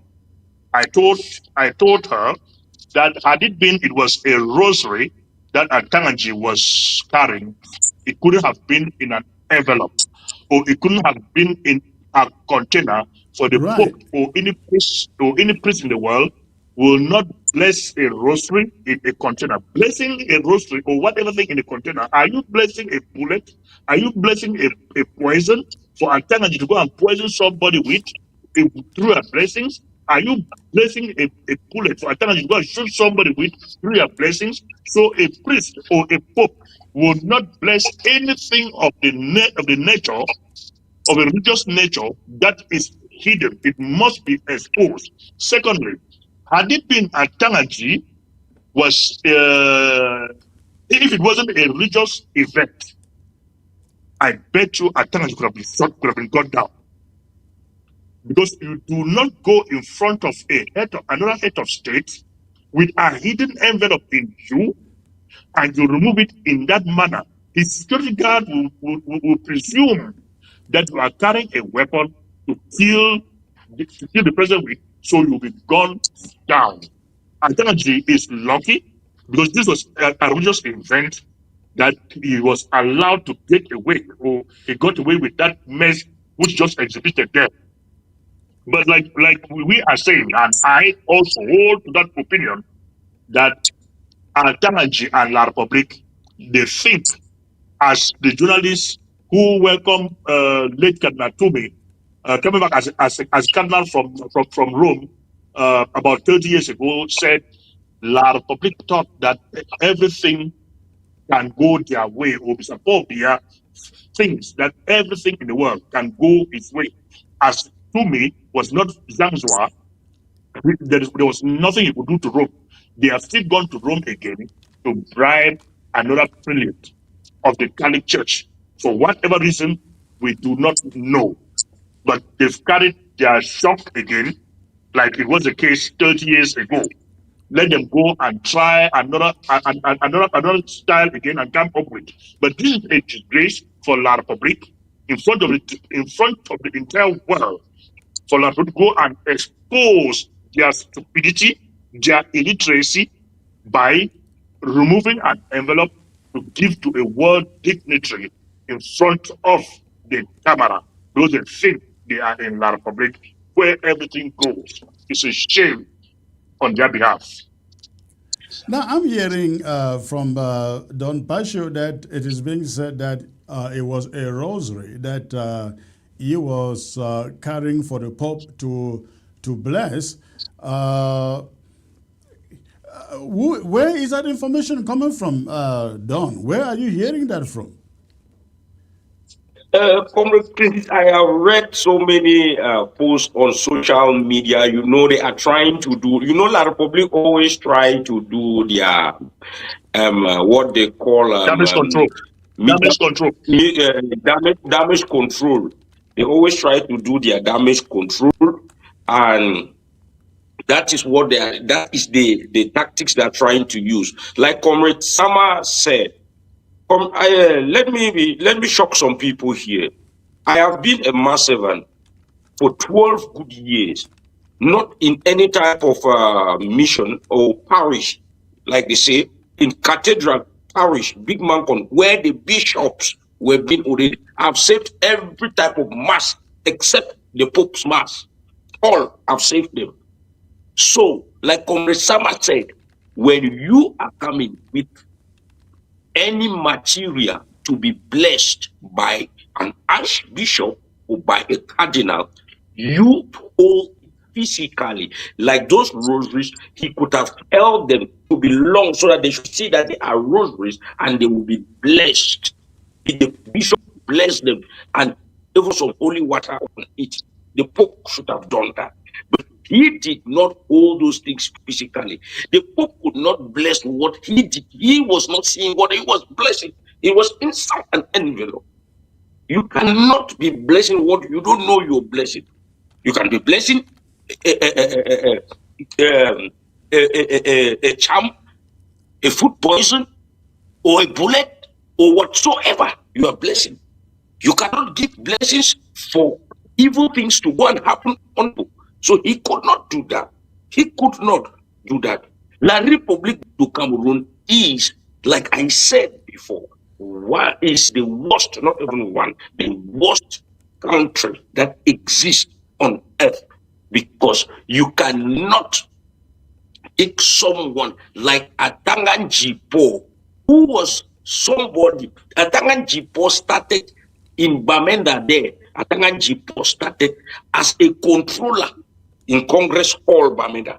He was controlling before he was being lifted up to a director of Congress Hall. He was a nobody. Atanga was a nobody.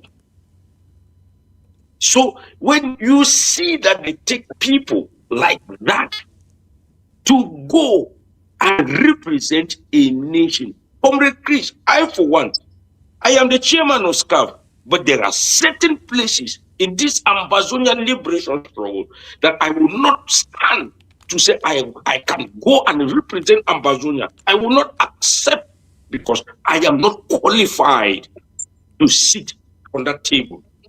I am not qualified.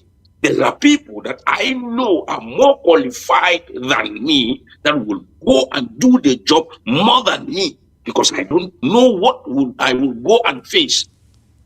So let us build a nation like this Ambazonia we are building. We are building an Ambazonia for compatible people. When you look at Ibrahim Traore in Burkina Faso, he is not achieving what he is achieving because he is Ibrahim. No, he is achieving it because of those who are close to him, those who are guiding him and giving him the knowledge.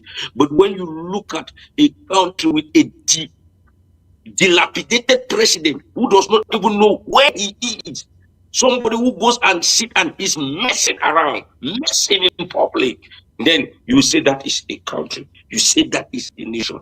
My dear brothers, we don't need and we don't have to ever belong to such a nation. Our people are so, I don't know, like we were talking here when you were doing your monologue, Comrade Chris. I was just reading again that another chief from the southern zone has debunked the letter from Ebako saying that he did not do it from the House of Chiefs. Look Are you at the serious? policy that language use on us. Divide and rule. Are you serious? Divide and rule. Yes. I can send it to you right away. You can still read it on this same platform. Yes. Yes. They divide and rule on us always. They don't want us to be at the same time. They don't want us to talk with one voice. That is why they always use this card of Northwest, Southwest as they so-called us. Northwest, Southwest, that is their card that they always use on us. They always come again. They go to Southwest, they say, Fako people don't like Meme people. Meme people don't like Lebialem people. That is the card that they always use on us. And if we, as Southern Cameroonians, sit back, a reflection, and understand that we were once a people before they divided us into regions, into so-called divisions, then we are going to defeat La Republic in no time. We have the power to do it. La Republic can never beat us. Even in the battlefield, they will never challenge us. We must have this sit down to understand that we are a people that need to take down this government of La Republic. Yeah. Let me get to Sama. I see the debate out there is whether was this money or not money. Yeah, it may not have been money, but one thing is sure, it was a gift. Right? Nobody can deny that. We don't care what it was. It was a gift, and you don't do that. Sama. It was a gift. Like I've earlier said, it was a gift. So it cannot be a rosary. And maybe it was a rosary, Atanga, being a Catholic Christian from What God, kind I can of say so. rosary gets into that big an envelope? I mean, it's quite a big envelope inside. So I don't know if he carries the rosary of the whole of a whole nation. Maybe he carried all the rosaries in La Republic and put in that envelope to go for the Pope to bless. And if it was something of that nature, then the structure of the envelope couldn't have been what we are seeing on our screen here. It could have been different. But those are not rosaries in Atanga's envelope. To be frank, those are not rosaries in Atanga's envelope. They are something else other than a rosary. So we do not know exactly what it was in that envelope that Atanga was given to the Pope, of which it was rejected. Only Atanga and his God, and maybe his God, Mr. Paul Biya, knows what was in that envelope. I cannot tell if it was Atanga's personal initiative, because I know that Atanga has nothing, has never been seated with Paul Biya, has never seated with Paul Biya to discuss anything. So he might have planned this with Ngongo to go and carry out that prank, which is now making headwaves in our social media space and media houses around the world. It is only in La Republic that you will not get this, that this debate cannot take place there. For people will be afraid to put up this debate in any media house in La Republic to ask Atanga to come and explain to them what was in that envelope. And if no matter how he will explain it, any Catholic Christian will never believe Atanga. For you cannot carry a rosary in an envelope, and if it was if it was a rosary, the nature of that envelope does not show that what was in that envelope is a rosary. So Atanga should be able to come and explain to La Republican citizens what he was carrying to the Pope. Well, I definitely I definitely would buy the idea that it certainly wasn't money, because I don't know whether, but if it was a rosary also, there's another question lingering there. Would security allow him to go through with that volume of rosary? Or if it was money, with that amount of money? Those are the questions that nobody can answer here. But like I've said, had it been that occasion was not a church occasion, Atanga could have been gone down. He is lucky that he wasn't visiting a head of state. He could, an ordinary head of state, he could have been gone down today. But you do not do that in front of a high-profile personality of that magnitude. Well, okay. We're going to take a brief break out, and when we come back, I will open the phone lines for all of you out there who can call in and contribute to be able to do so. So please stay put, don't touch your remote. When I come back, I'll open the phone lines. Stay tuned.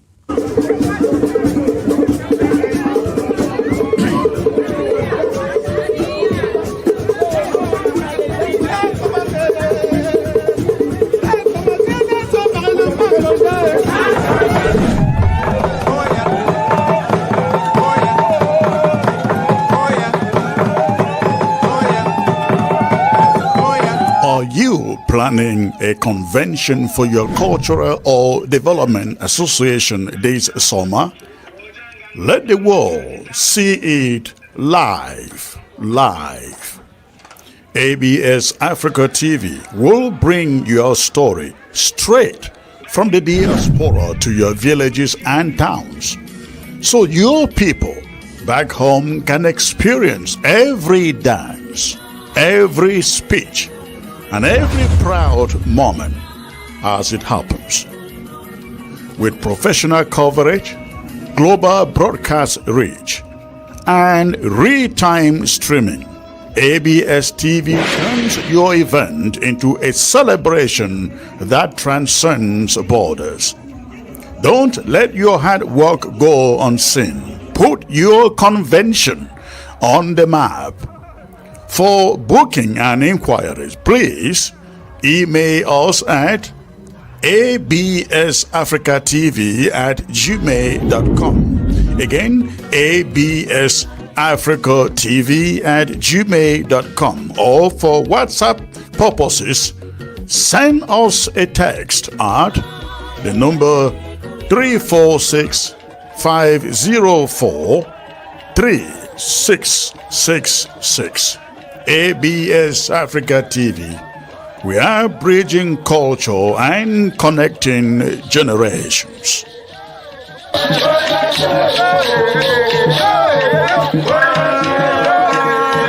Thrive America, the flagship model, offers personalized coaching and assistance to newly arrived individuals into the country through a concierge service and one-stop resource on your phone. The app supports essential areas of integration, such as job search strategies, benefits applications, financial literacy, credit repair, legal guidance, and more. The platform aims to become the go-to resource as you navigate the complexities of settling into a new country.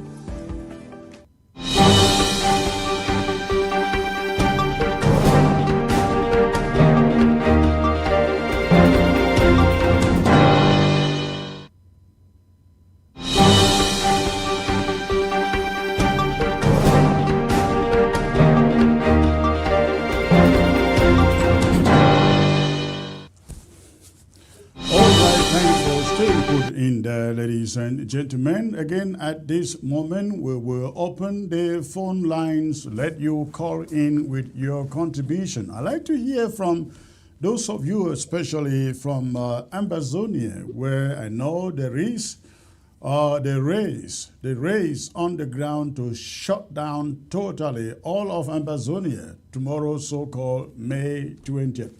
We allow Cameroon, La République du Cameroon, to celebrate their National Unity Day, the unity between the Maquisards in the west, and the Bassars in the coast, and the Bulus, Betis, and the Wondos, and the Fulanis in the north. If they do that, I will be very much okay. But for Ambazonia, we know of October 1961. That is our national day, or that was our national day. Let's keep on celebrating it every year. But anything called 20th May, 11th February, we leave it for the dogs. Let me get to the first caller here. Hello. Hello, Comrade Chris. Hello, sir. Good evening. This must be Maître Nikamp. Yeah, this is Maître Nikamp from the Netherlands. And hello to your guest, Mr. Azwat, Sama Thomas, and my able friend and comrade Don Pasio. Don, the Pasio Don. Okay. So I thank you guys for throwing more light and inviting Ambazonians once again. One thing is here clear, comrade. It just happened that Cameroon displayed its expertise again to the international community to see. You know, there was this time I was driving between here on the Douala. I came across a newspaper. They say that the Republic of Cameroon, le Cameroon a gagné son Coupe du Monde, which means then they went down on the newspaper below and write and corruption. So you know, yeah, this happened twice. Successively, the Republic of Cameroon has won the World Championship in corruption twice. So this is nothing strange. It has only been displayed to the wider world to see what Ambazonians have been telling the world. The Republic of Cameroon have survived to stand this war against Southern Cameroon till now because of the force of its corruption. They have no argument. They have no mental, they don't have no diplomacy in terms of negotiation. All they do is because they have a big hammer, they want to hit a nail. And today at the Vatican, they saw a hammer that never wanted a nail. You know? Yeah. And if only the Vatican would also release the images, the photographer who was standing next to the Pope, he photographed the envelope. Right. Open or seen in its content. If only they can release that, only the Vatican itself sometimes to an extent is good enough. The Pope himself admitted today or yesterday during his speech in reply to Captain Traore, admitting that the church also played a role in supporting the colonization of Africa to the detriment of the Africans. He admitted that today and even offered some degree of excuses or apologies. Anyway, we're expecting to see that in full kind of display. So it's no strange thing that Republic of Cameroon has displayed it today. And Atanga himself already is on fire. From all indications, he's in total panic. If you watch Equinox today, just today, they was talking about him. A French citizen said, look, Atanga is now playing just at the last time of this reign, because even after the election, he might not go to his village. They don't even like him there. It's not only remember he has a wife. Remember he has a wife from Yaoundé, and he built a church there too. So why does he need to go back anywhere?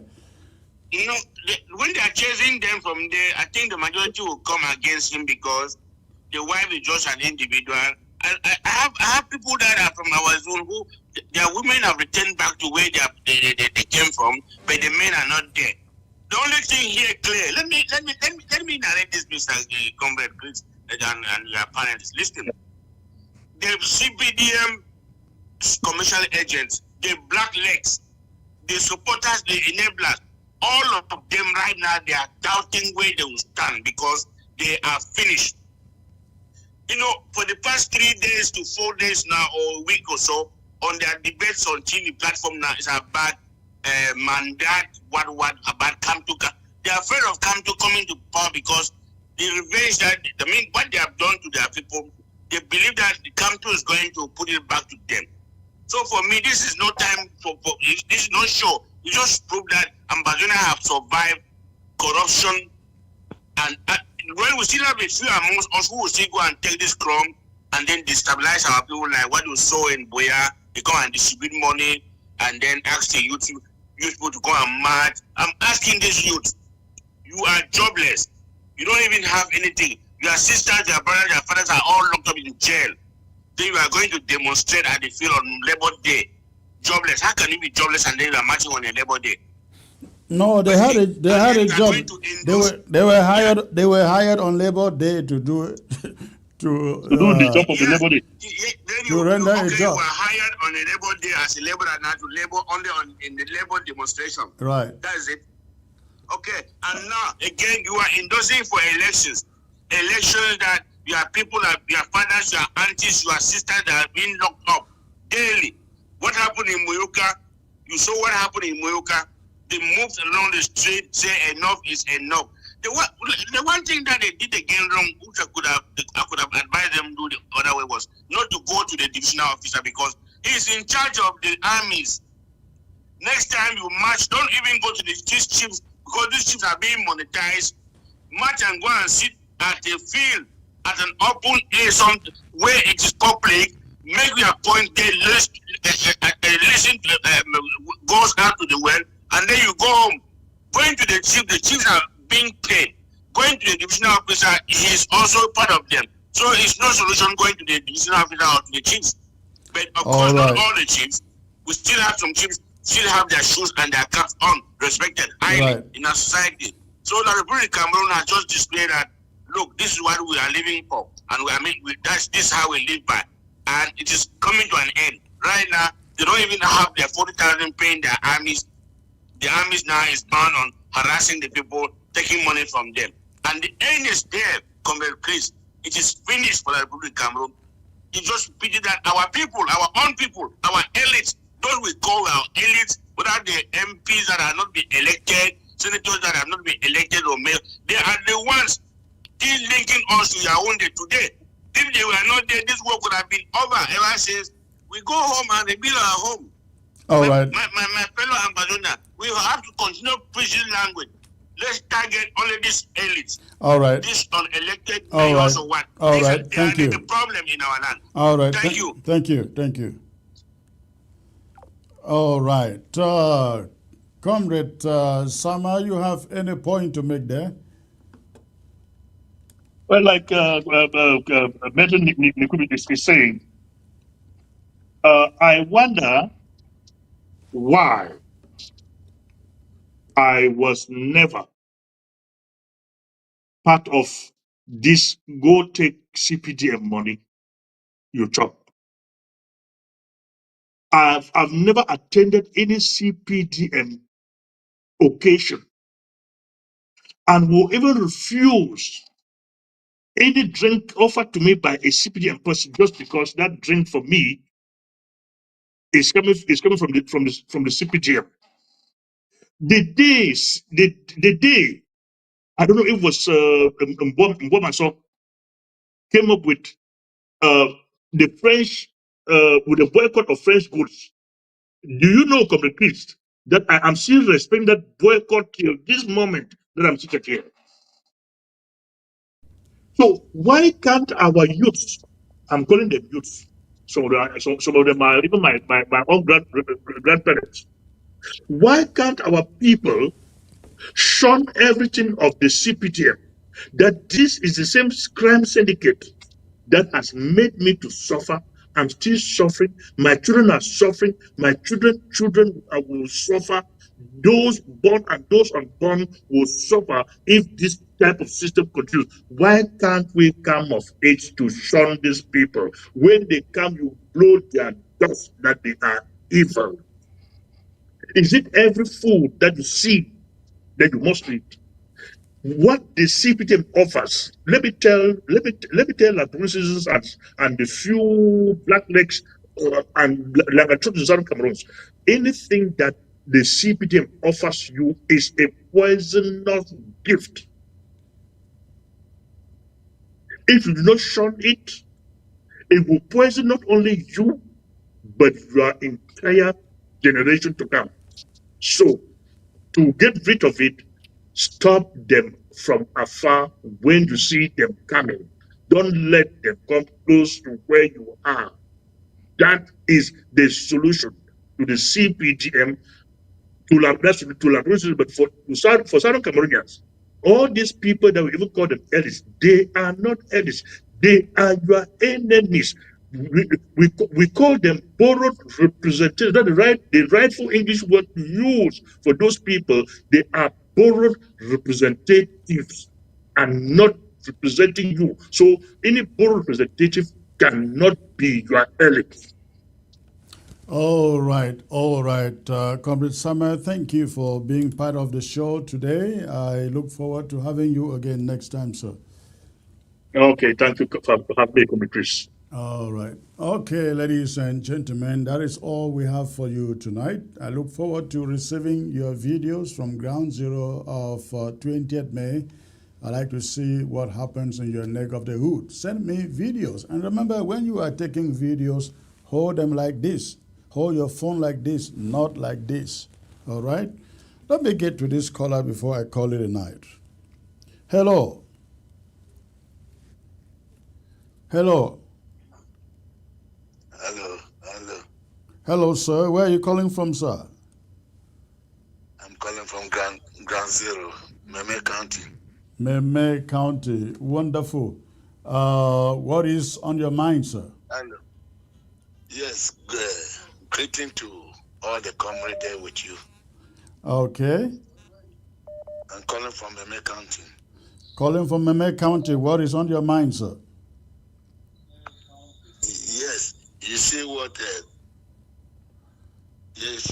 Comrade Samuel Thomas said about this movement that is going on here in Cameroon like that.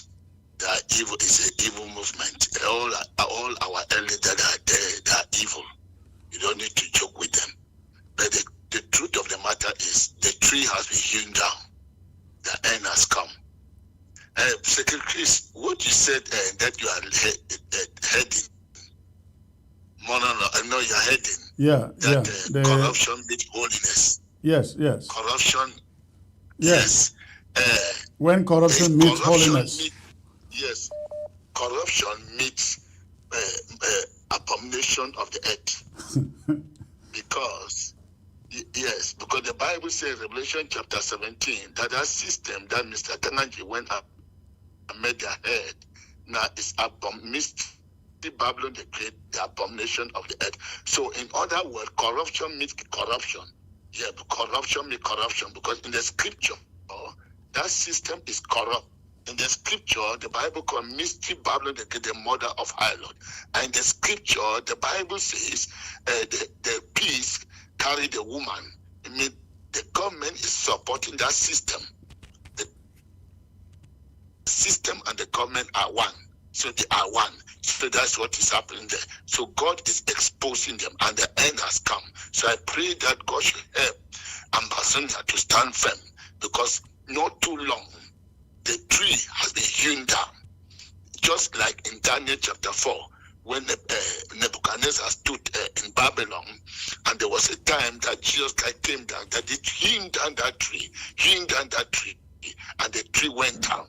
You see, that's how that system has gone down. All right. System has gone down. All right. Thank you, sir. Yes, thank you. So thank you. Thank you for the call. Yeah. All right. Yeah. Hello. This Chairman Mike.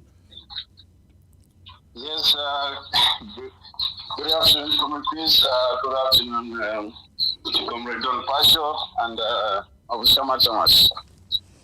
Okay. Yes, go on. You are live. Okay, thank you. Yes, let me start with the chiefs again. The chiefs, our famous chiefs. Well, it is not surprising that a lot of people want to treat our chiefs the way they are being treated. You have to ask yourself if the same instructions are being given to the chiefs in the Republic of Cameroon as they are being given to those in the Southern Cameroon.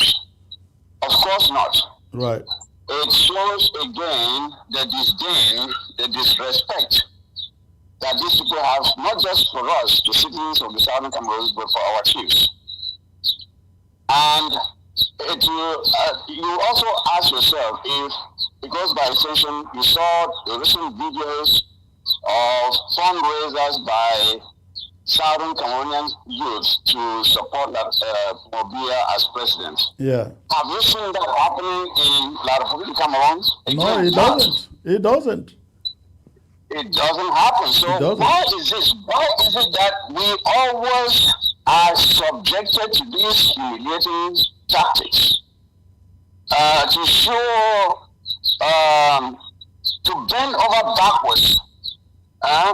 The people won't kind of bending down before the Almighty Paul Bear to show that we are so loyal.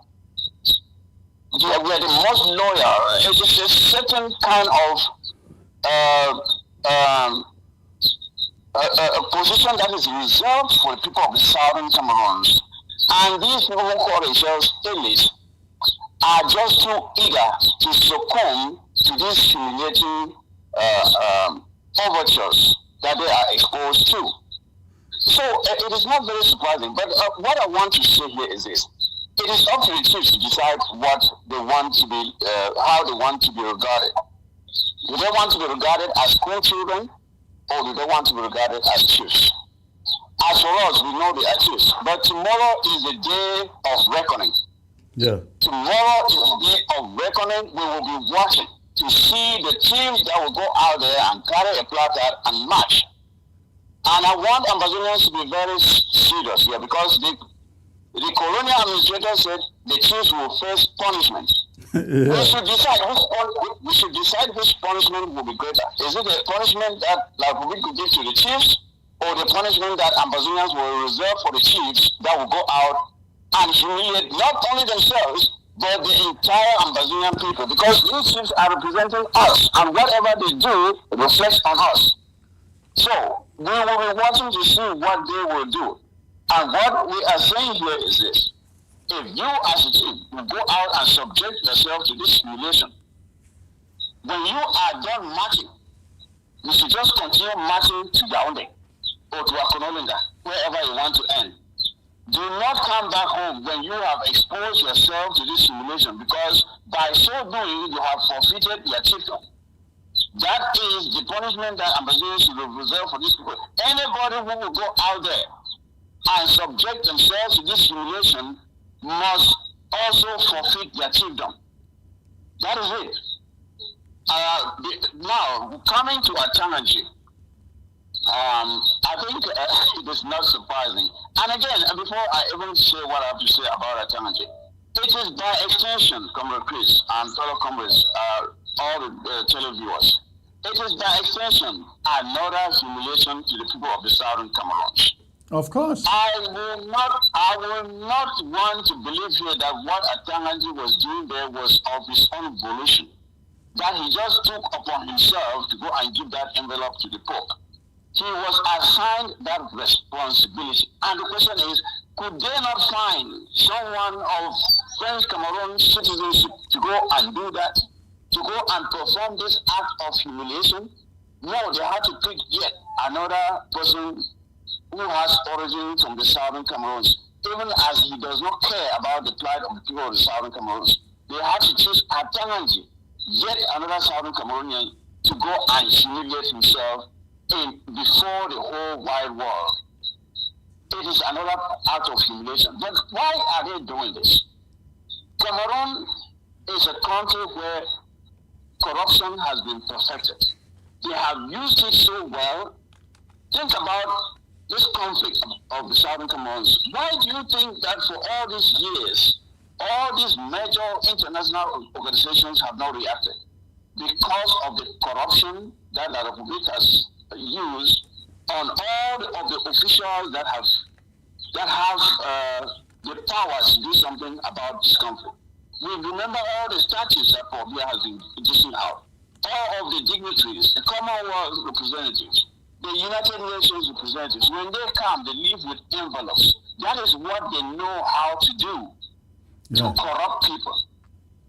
And now they now believe that since they have done it so well, that they can even corrupt God. That is what these people believe, that they can corrupt even God. But unfortunately for Atanga, he was brought back to reality that not every institution can be corrupted.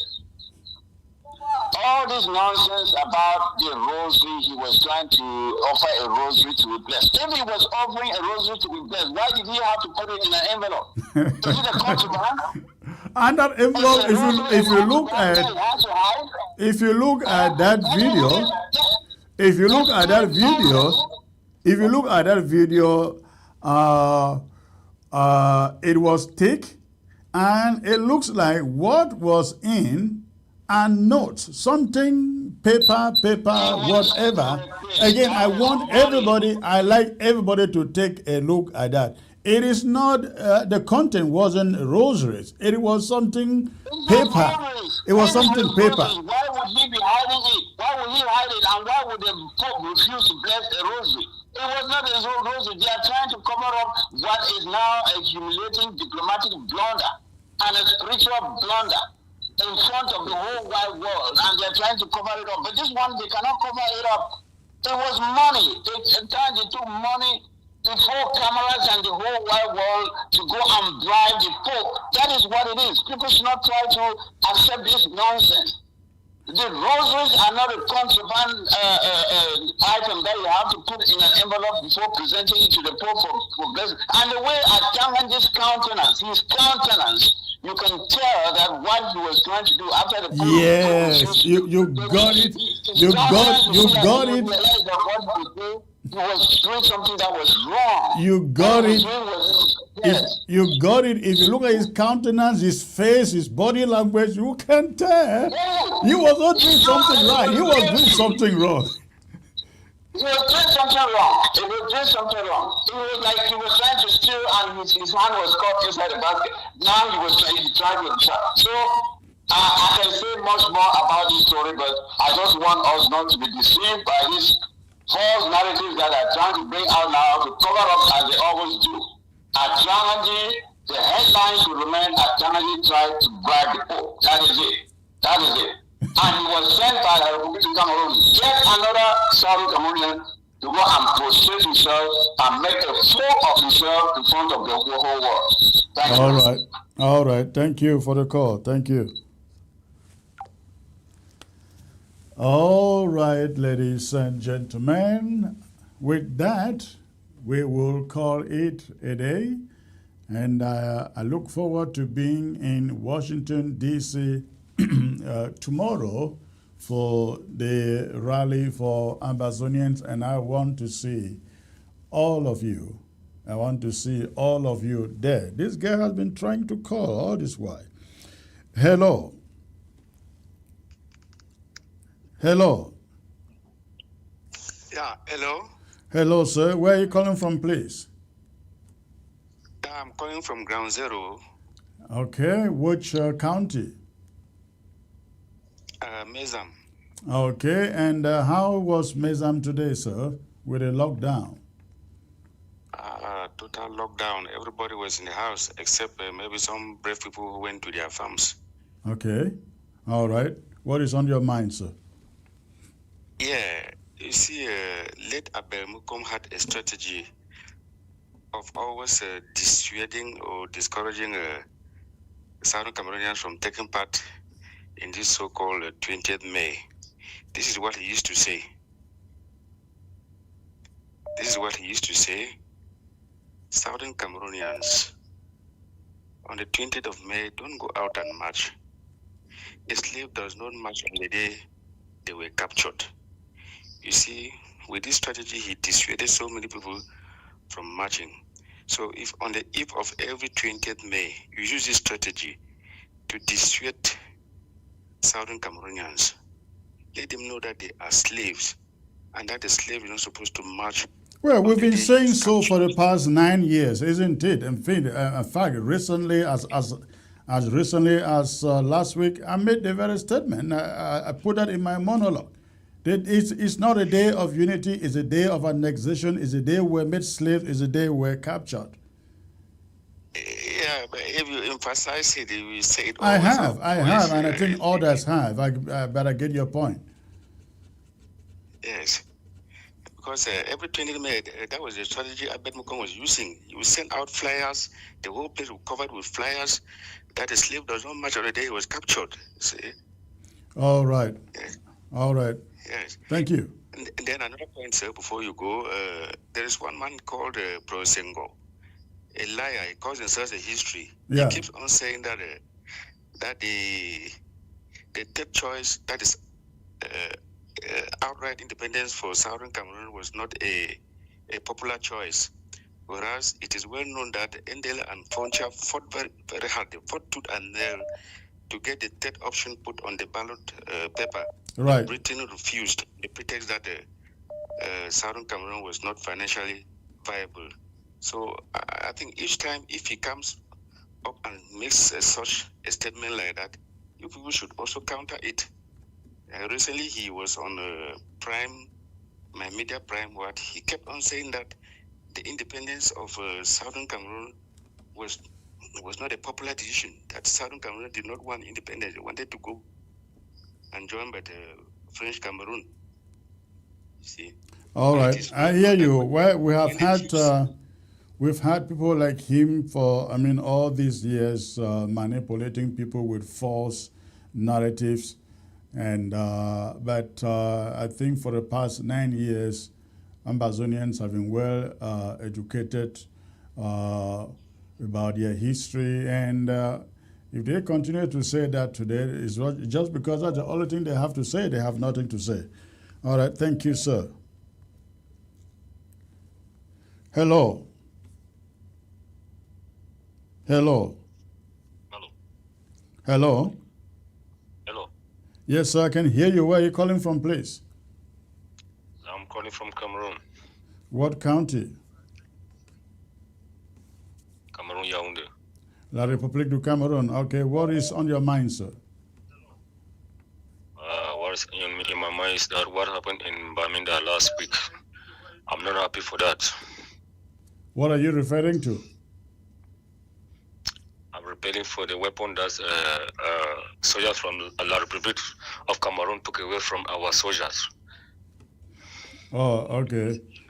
You mean a soldier from La République took weapons from Ambazonian soldier?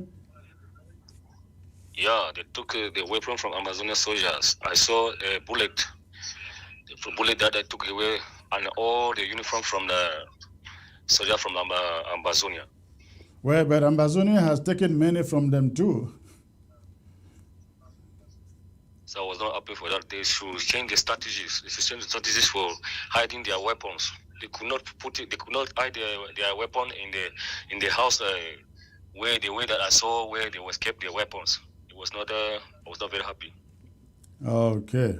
Okay, sir. Thank you for the call. Yeah. All right, ladies and gentlemen. The day is far spent, and I will call it a night. Thank you for tuning in and being part of the show. Again, I am looking forward to seeing you, all of you, in Washington, D.C. tomorrow. I will be there, and I want to see you there. All of you, you have a great night, and look forward to Wednesday for another show. God bless.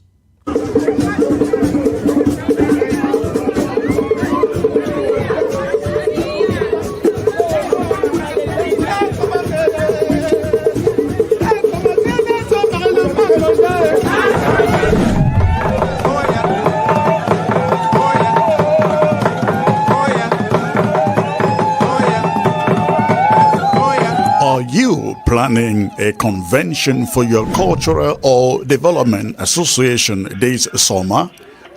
Let the world see it live. ABS Africa TV will bring your story straight from the diaspora to your villages and towns, so your people back home can experience every dance, every speech, and every proud moment as it happens.